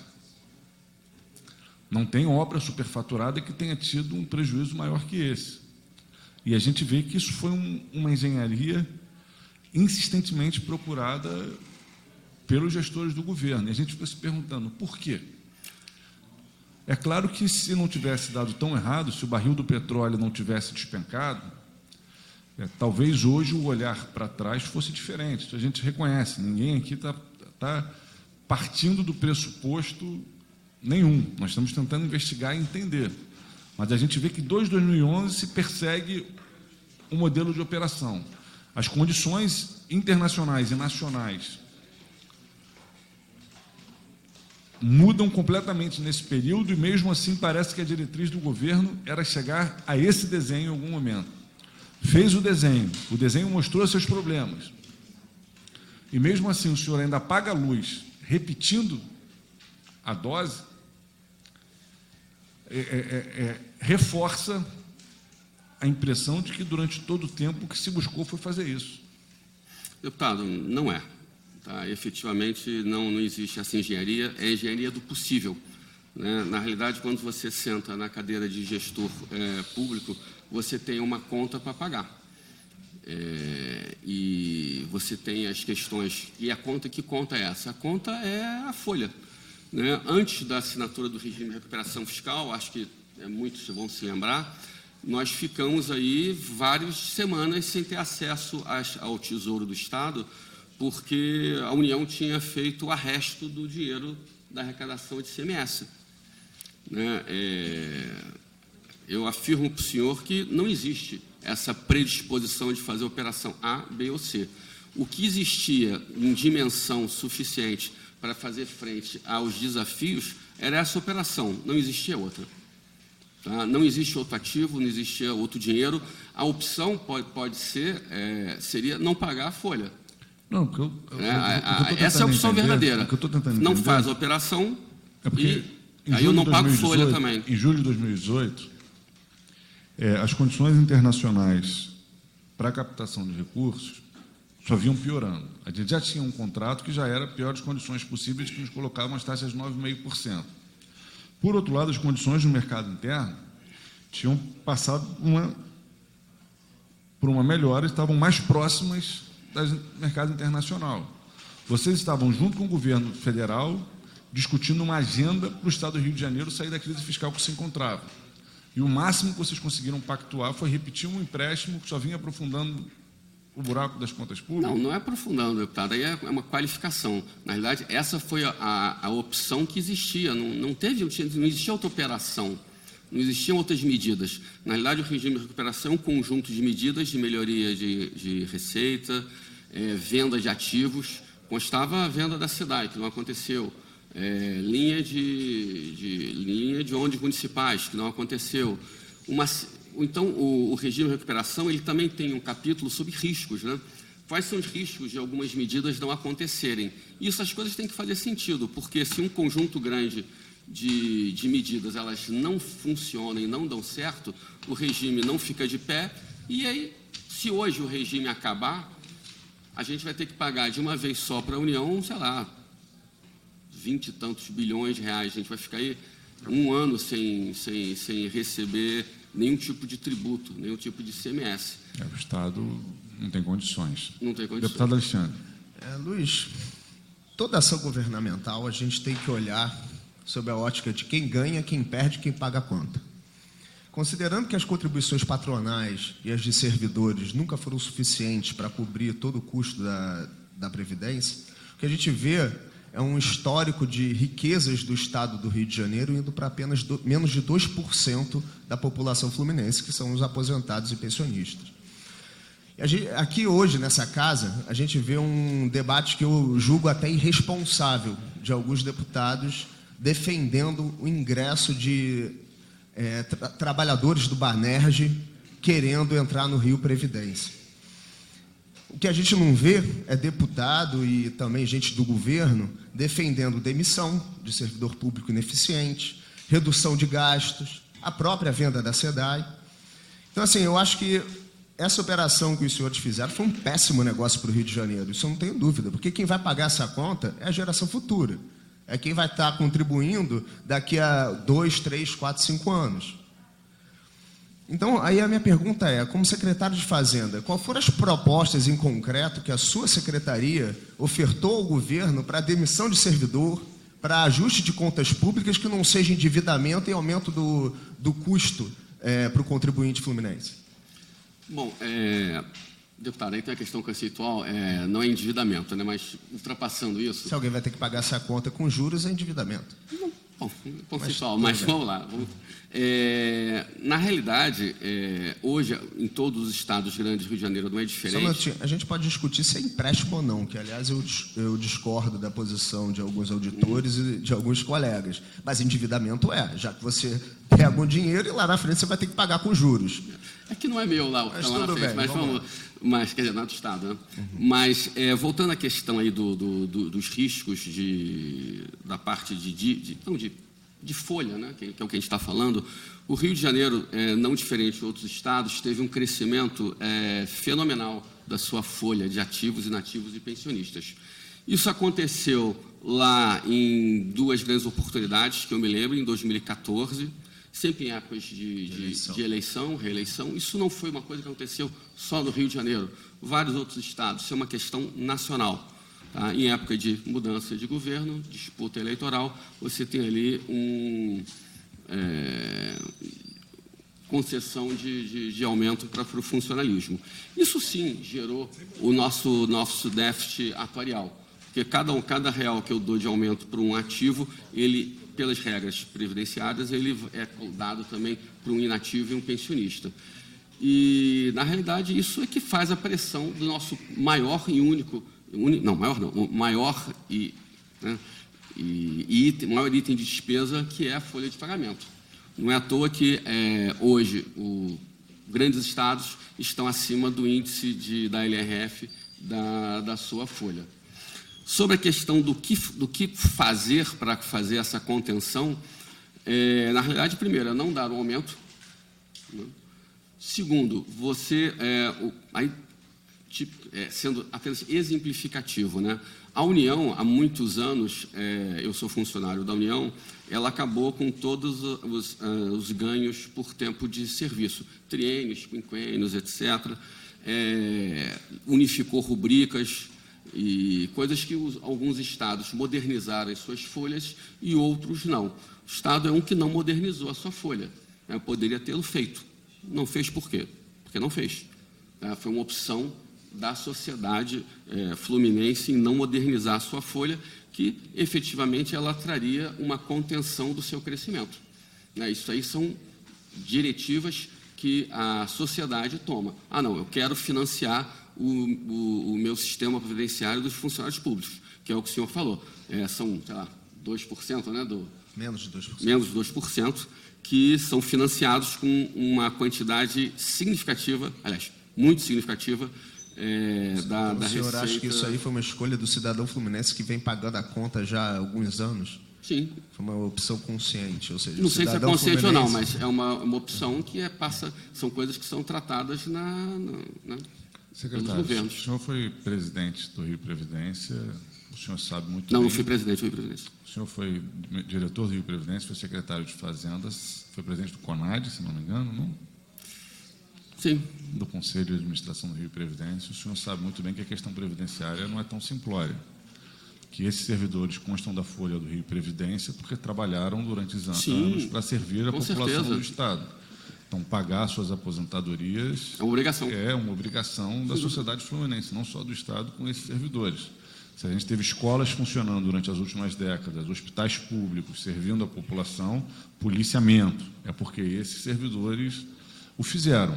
Infelizmente, governos, como o senhor fez parte, fizeram opções de não zelar pelos fundos dessa receita, fazendo outras opções, né? Nem todas opções necessariamente ilegais, mas, sem dúvida, opções que deixaram um reflexo para as contas públicas do Estado do Rio de Janeiro e acabam sendo despejadas, na minha avaliação, injustamente nas costas desses servidores. Tá? O senhor sabe que, antes do Rio Previdência, a gente tinha um regime previdenciário administrativo, como alguns autores definem, em que os servidores, os aposentados, faziam parte da folha e o Estado tinha a obrigação de pagá-los sem essa segregação. O que o Rio Previdência faz é uma reorganização contábil, orçamentária, para que esses aposentados passem a constar de uma folha em separado. Mas isso não altera a natureza das obrigações do Estado com esses aposentados. Então, eu sei que o deputado Alexandre não tem uma preocupação muito grande com o rigor conceitual, mas a gente pode ter diferenças sobre os caminhos a seguir, mas é importante a gente arredondar os conceitos com que a gente trabalha. Então, o seu argumento é que a gente crie fontes de receitas intermináveis até não ter mais dinheiro para saúde, segurança e educação, ficar só pagando aposentado? Não, o meu argumento é que a gente busque proteger os recursos que a gente já pactuou, que são recursos necessários para garantir o funcionamento, né, do sistema previdenciário do Estado do Rio de Janeiro, como, por exemplo, a destinação dos royalties do petróleo, a destinações de parte dos recursos do sistema Loterge, que são todas essas menos de 2% da população. Que são todas essas receitas, flutuantes que não poderiam ir para a saúde, segurança, que não podem ir para a saúde e segurança. O senhor sabe, né, a receita de royalties ela tem limitações no seu investimento, por isso, inclusive, me parece ser uma receita bastante adequada para a capitalização do regime previdenciário, mas tem que ser para capitalização, não para pagamento de folha. O que os governos fizeram foi transformar o que deveria ser, né, a capitalização do Rio Previdência num pagamento de folha permanentemente, o que impediu que se fizesse uma poupança e, por isso, deixou o regime vulnerável e, por isso, faz com que hoje a parcela do orçamento destinada ao pagamento dos aposentados seja maior do que poderia ser se, historicamente, não tivesse havido esse desvio. O deputado Leomar Coelho quer fazer uso. Não, porque eu acho que está muito claro, pela colocação feita, de que 2013, todos os procedimentos adotados, quer dizer, incorreram em erro, porque se assim não tivesse sido, provavelmente não estaríamos nessa situação de forma alguma. Quer dizer, se você faz a projeção para 20 anos, em cima desta projeção de forma real, faz todo o trabalho atuarial, quer dizer, automaticamente você passa a ter o equilíbrio financeiro garantido, e esse equilíbrio financeiro garantido, é bom que se diga, não compromete de forma alguma as gerações futuras, não compromete de forma alguma. Quer dizer, o que aconteceu, porque, inclusive, 2012, o que era anunciado em 2012? Era que nós só existia um sistema de previdência melhor do que o nosso, que era o do Banco do Brasil. Com lucros, o nosso tinha lucros, saúde financeira de um vigor imaginável. Quer dizer, então, de repente, a partir de 2013, não só fizeram as coisas, os procedimentos adotados não só foram corretos, como também um processo de descapitalização, que era também o que você tinha nas mãos para complementar as possibilidades do equilíbrio financeiro que você deveria ter. Então, quer dizer, essa que é a questão, entendeu? Então, às vezes eu fico realmente, não é? Eu, sinceramente, não é? Quais as dificuldades, por exemplo, para se fazer a operação no sentido de favorecer a gente? Deputado, se eu posso dar um dado ao senhor, mas, por exemplo, só foi atrasada as folhas depois da operação de 2014 porque houve pagamento de juros da dívida, melhor, né, segundo o doutor Luiz Cláudio, né, da securitização de royalties. Se não houvesse pagamento dos juros e do principal, conseguiria pagar a folha. Isso é facilmente provado, isso. Só não conseguiu porque houve o adiantamento de recursos, que não deveria existir, de 2028, 2020, para o período de 2014, porque o Estado, naquele momento, ele não retirou nenhum recurso seu para pagar o déficit da folha, que já sabia que existia. Essa é a questão, somente isso. Isso não é verdade, Ari. Desculpe. Não, é só um conceito, conceitual. A verdade é a seguinte, então estamos falando que não existe déficit atuarial. Isso é matemática. É matemática. Não, ninguém está dizendo que não existe déficit atuarial, não. Deixa eu só me qualificar aqui, por favor. Isso não é ideológico, isso é matemática. Ou você tem dinheiro para pagar, ou você não tem, ponto. Ou você consegue acumular riqueza dentro de uma conta de banco, ou você não consegue. Todo esse dinheiro tem que acabar indo para pagamento de conta corrente. Perfeito. Se eu sei que eu tenho uma dívida no ano seguinte para pagar, eu economizo agora. Não é o que foi feito. Não tem se eu tenho uma dívida de 2012, 13, 14, 15 o argumento folha, do déficit é justamente eu economizo esse. antes. É exatamente isso. Mas não existe o que economizar. O Ari, essa casa, só um minutinho. Não, isso é importante pontuar. Vamos falar um de cada vez. Essa casa aprova orçamento deficitário há anos. Ano passado, o déficit foi de 10 bi. Não é verdade. Não é verdade. A casa teve que começar a aprovar orçamento deficitário depois que o Estado do Rio de Janeiro quebrou. A gente até 2016 não tinha nunca aprovado aqui um orçamento deficitário. Eu posso só fazer um comentário? Só passar a palavra para a deputada Marta Rocha. Não, eu só queria fazer aqui uma correção de rumos para dizer o seguinte: na vida, a vida é feita de escolhas, né? E o gestor, ele toma escolhas, como bem colocou aqui o doutor Ari. A gente só tem que ter um certo cuidado, porque não é justo com o servidor público que chega à sua aposentadoria ser o responsável pela má gestão que um governo faz. Porque os servidores públicos pagam imposto de renda, os servidores públicos pagam pensão alimentícia, né? E os servidores públicos pagam a contribuição previdenciária que é devida. Não é dado ao servidor público qualquer opção de não cumprir aquilo que determina a lei. Então, ao contrário do que acontece no mundo dos negócios, em que nós procuramos, de alguma maneira, reduzir o imposto, reduzir a contribuição previdenciária, reduzir, de alguma maneira, buscar as melhores ferramentas na declaração do imposto de renda, isso não acontece com os servidores. Então, num determinado momento, atribuir de uma forma singela que a culpa é dos servidores, aí eu acho que nós não estamos olhando para a devida responsabilidade da gestão. De um lado, a gente tem tudo aquilo que foi decantado a nível da corrupção e, do outro lado, nós temos as opções de gestão. E, na opção de gestão, se estabeleceu um contrato, né, draconiano que não serviria a nenhuma entidade privada. Eu duvido, como bem colocou aqui o doutor Ari, que um conselho de administração de uma multinacional admitisse fazer um movimento financeiro, um contrato como foi feito esse do Rio Previdência. E quando a gente vai olhar para a composição do conselho de administração, a gente vai ver que o servidor nunca vai ter vez ou voz ali, porque a maioria estrategicamente está nas mãos do Estado. Então, só a gente tem um certo cuidado, porque nós estamos atribuindo ao servidor público, em particular aos aposentados e pensionistas, uma responsabilidade que eles não têm, porque nós estamos tratando aqui de gestão. E é importante que, ao final, essa questão seja discutida e não agora, de repente, tudo a culpa é dos servidores. Então, a gente vai fazer o quê?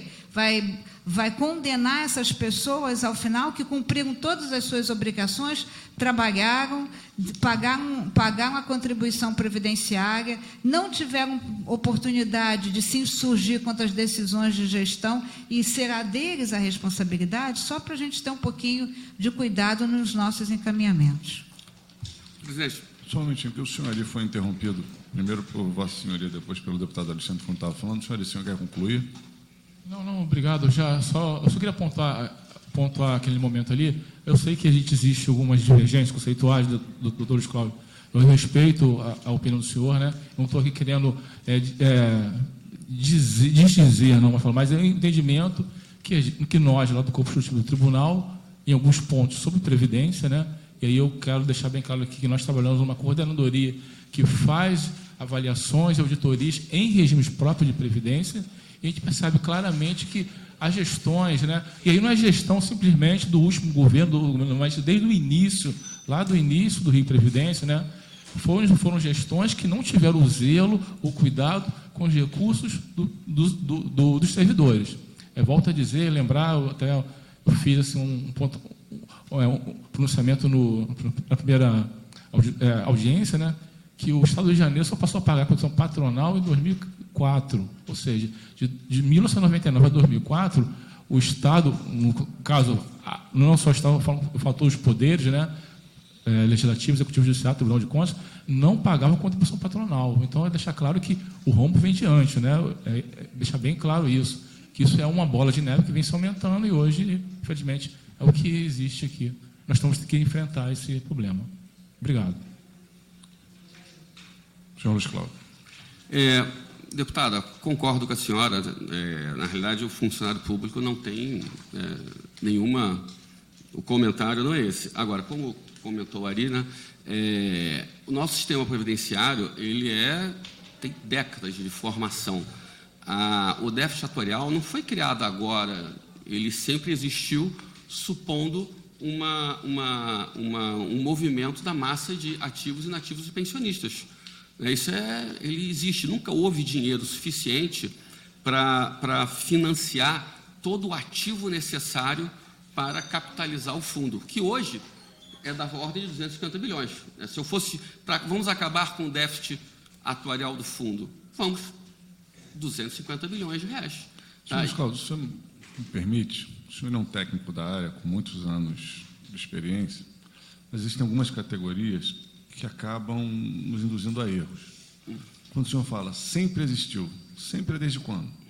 Desde a sua formação, deputado. Então, desde a sua formação. Então, desde que o Rio Previdência foi criado... Não, no sistema previdenciário, desculpa, estou indo mais para trás, não é o Rio Previdência. Então, mas o sistema previdenciário... Porque quando o sistema previdenciário foi desenvolvido, ele tinha outras características. Com outras características, a gente não pode falar de um déficit calculado como que a gente calcula hoje com as atuais características do sistema.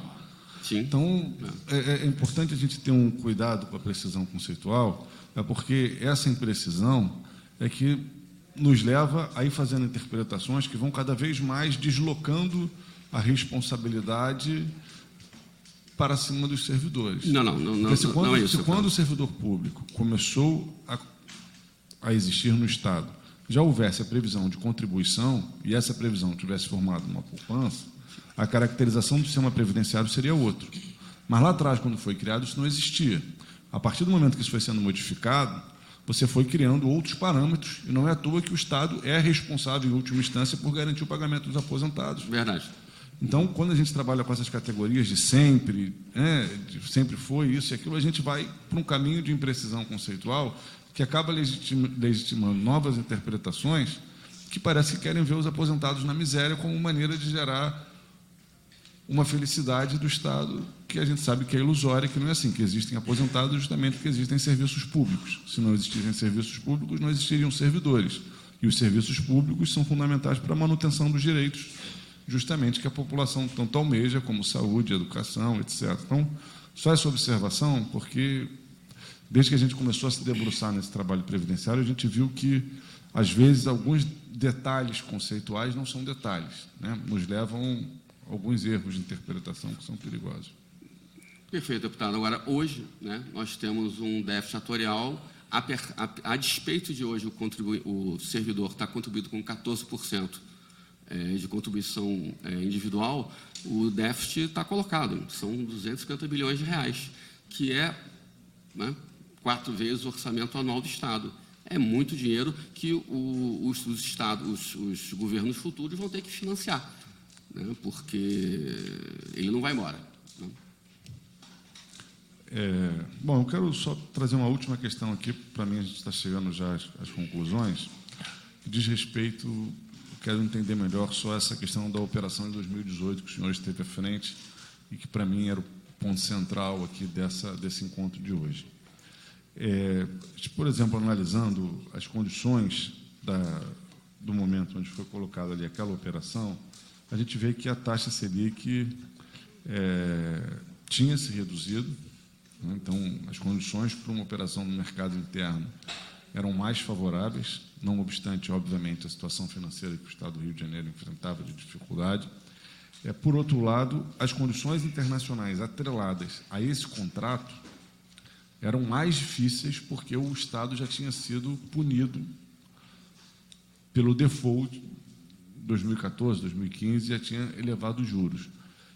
Então, eu quero saber quais foram as projeções, quais foram os quadros que o senhor trabalhou que levou a orientar o Estado do Rio de Janeiro a incluir no regime de recuperação fiscal e praticar mais uma captação de 600 milhões de dólares. Bom, como eu comentei, deputado, essa era uma medida do regime de recuperação.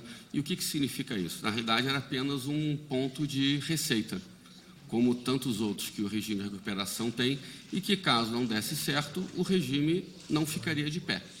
Nós tivemos várias outras medidas que elas não aconteceram ainda, ou aconteceram, outras aconteceram com valores superiores, outras aconteceram com valores inferiores, e, na realidade, era necessário para o fluxo do Estado. O Estado tinha outra opção. É um Estado que estava em absoluta crise financeira, ninguém ousaria emprestar, mesmo assim não tínhamos condições de financiamento, né, de empréstimo para outras operações de despesas correntes do Estado, né, claro, mas não tinha opção. O Estado não tinha opção a não ser acreditar em todas as medidas do regime de recuperação e que uma delas era essa operação. Se não realizasse, ficaríamos com mais esse buraco no fluxo de caixa do Estado, o que representaria, indubitavelmente, atraso em folha. O senhor enumerou uma série de medidas que não foram executadas. Não, e outras que foram. Né? Eu cito até a que eu mais gostaria que tivesse sido executada, que teria sido, eu não sei se também se fosse executada pelo governo de Vossa Senhoria, se teria sido uma boa, mas algo que é necessário, que é a licitação das empresas de ônibus, que é algo que tem que acontecer e que não aconteceu. Redução dos incentivos. Outra era a redução dos incentivos fiscais, que o próprio regime de recuperação fiscal estabelecia um parâmetro que o Estado do Rio de Janeiro não seguiu. Reduziu diversos pontos do que seria o patamar da revisão desses incentivos, né?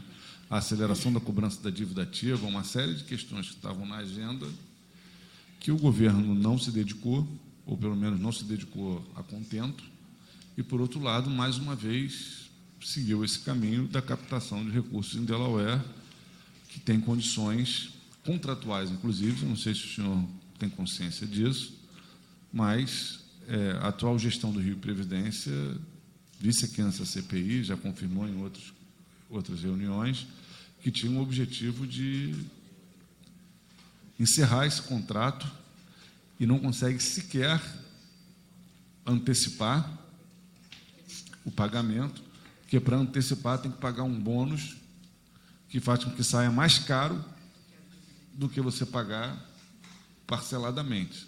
Ou seja, vocês fizeram um contrato caro e que é uma camisa de força.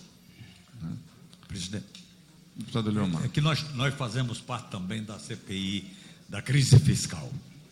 E o secretário atual de Fazenda, seu xará, Luiz Cláudio, também, ele, inclusive, fala dos problemas, né, dos cálculos feitos pela Fazenda no passado, por exemplo, na apresentação de dados sobre a antecipação dos royalties. o Executivo foi lá e apresentou ao Tesouro Nacional, aos responsáveis pelo regime de recuperação fiscal, apenas as receitas de entrada das antecipações, mas não incluiu o custo dessa operação de 2018. Ou seja, os pagamentos que teriam que ser realizados até 2028, o Estado vai pagar mais de 3 bi. Né? O que o ex-secretário tem a dizer sobre isso? Sobre essa falta de rigor na apresentação das contas? Especificamente sobre o fluxo de royalties, deputado, não tem muita mágica, ele está colocado lá. Não, eu garanto que foi previsto corretamente esse fluxo.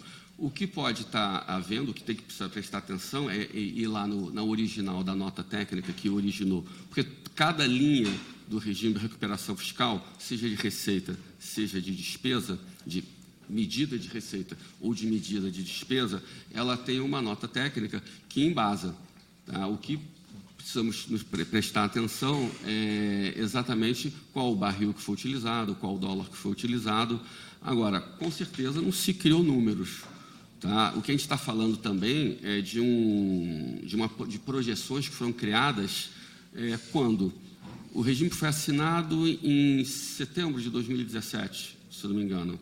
A gente está falando de projeções lá do início do ano de 2017. Nós estamos em 2019. Muita coisa mudou, né? Como até o deputado comentou, tivemos evolução aí da taxa Selic bem grande, né? As condições de inflação são bem diferentes.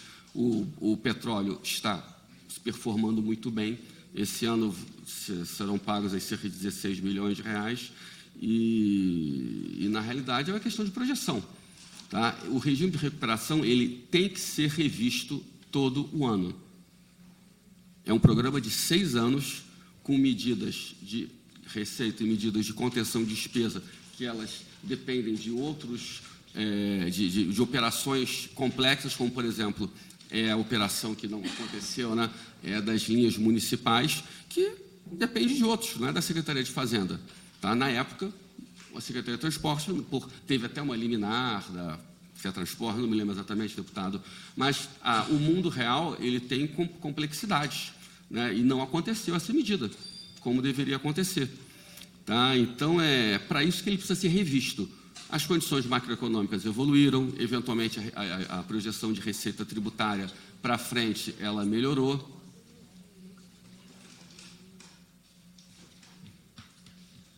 Então, na realidade, quando a gente olha para esses números do passado, nós temos que olhar com números que foram criados naquela época. Agora, ele tem que ser revisto anualmente. É um programa complexo, de longa duração, etc., e que não tem como ficar parado no tempo. Vamos solicitar essa nota técnica, talvez a CPI Elas estão no site do Tesouro, deputado. O site do Tesouro Nacional e no site da Secretaria de Fazenda, mas no Tesouro Nacional tem uma área que só trata do regime de recuperação. As notas estão lá. Deputado Alexandre e depois a deputada Marta Rocha. Só queria pontuar que eu concordo com as declarações que a gente não deve culpar os aposentados pelo problema hoje da Previdência.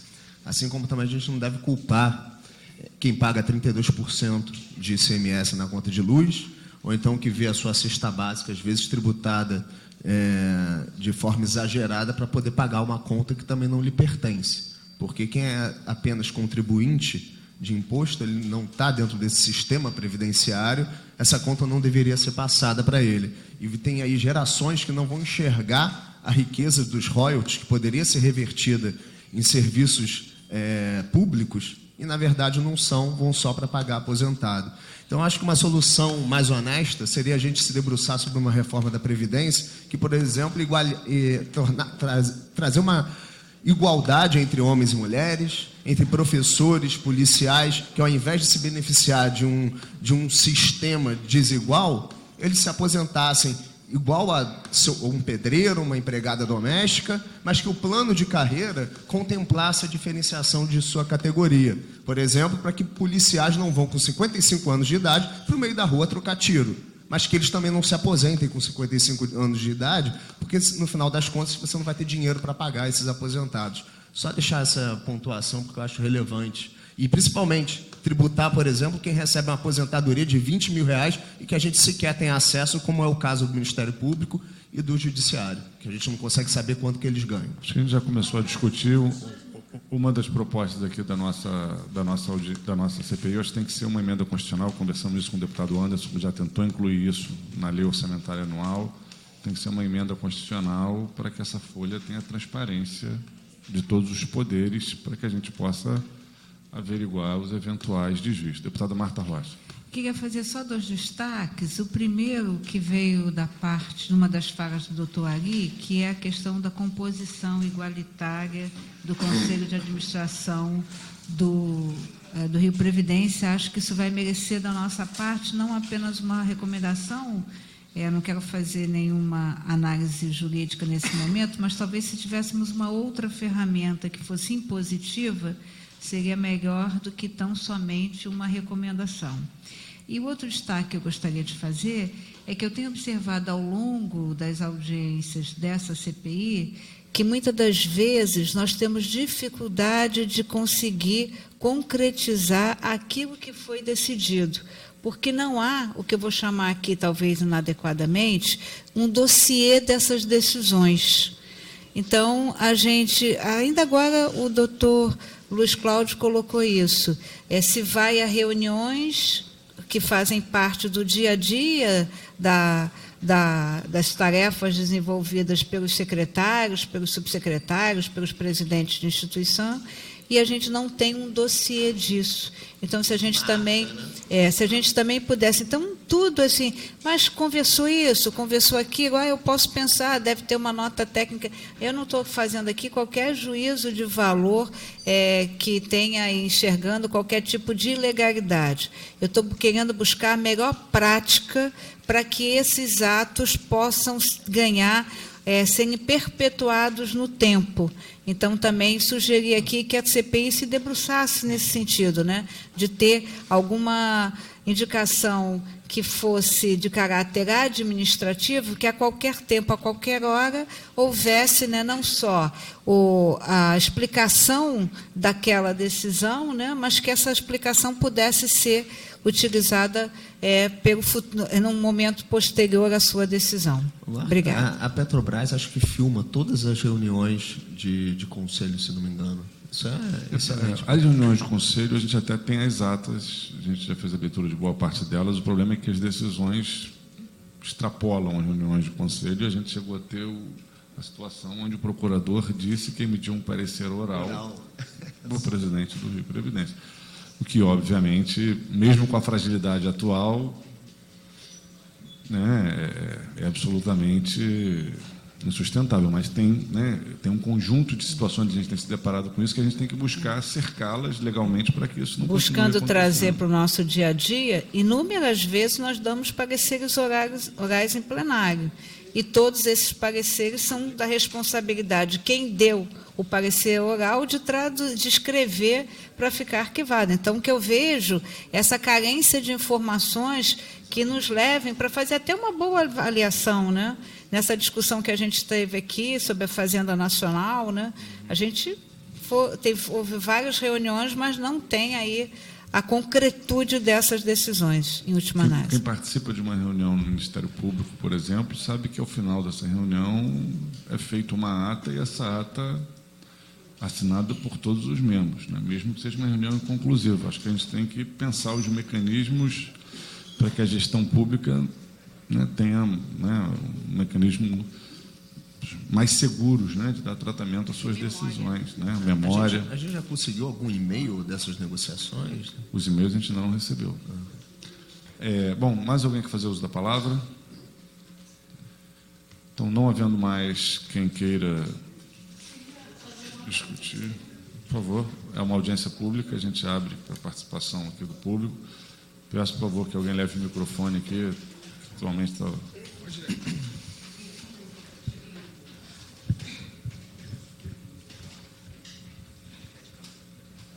Se apresenta, por favor, e fala no microfone. Sim, boa tarde a todos e todas. Eu sou Maria Oliveira da Penha, sou diretora do sindicato do CEP, sou da Secretaria de Aposentados do CEP.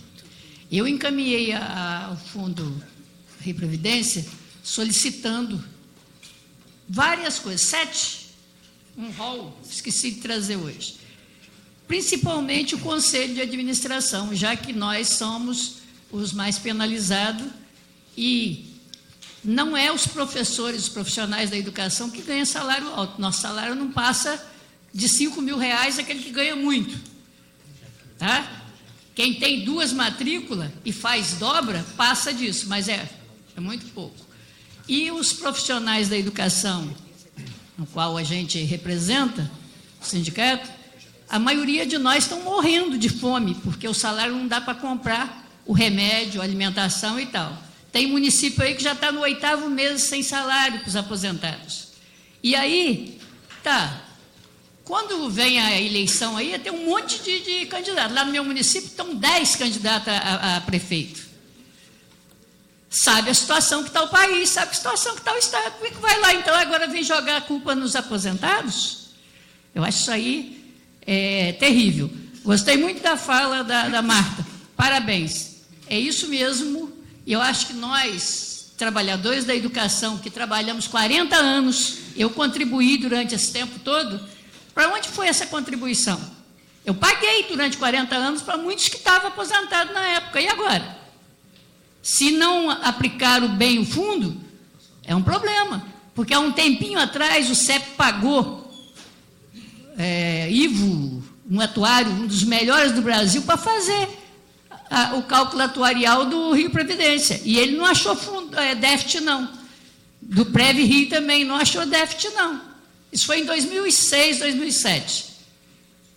Quando o César Maia, pegou dinheiro lá e depois deixou o Rio Previdência na pior. A gente pagou. Fizemos um pool, o CEP pagou a maior parte e a gente fez essa coisa. Vou trazer na próxima e vou pegar esse relatório. Ok? Obrigado aí, pessoal. Maria da Penha, eu solicito à senhora que encaminhe esses cálculos. Seria importante a gente ver cálculos atuariais independentes, realizados pelo CEP. E destaco que nesse período, um pouco posterior a esses estudos que a senhora faz referência, o senhor Luiz Cláudio era parte lá do Rio Previdência, quando eles chegaram a ser condecorados com um troféuzinho, que eu já tive até a oportunidade de ver lá no Rio Previdência, porque conseguiram passar a ideia que o Rio Previdência era o fundo de previdência mais saudável do Brasil. Pois é, o Ivo deu esse relatório. Eu vou pegar e vou trazer na próxima. Logo depois, o Rio Previdência apareceu como principal problema do equilíbrio. E muitos estão presos aí, a gente não sabe por quê, né? Ou sabemos, né? E a gente continua pedindo os microdados para poder analisar o funcionamento do Rio Previdência. Vou localizá-la, que eu fiquei um tempo fora do CEP, vou localizar e vou trazer para vocês. Tá? Obrigado. Não mais havendo quem queira discutir, agradeço a presença de todos e todas. Está encerrada essa reunião.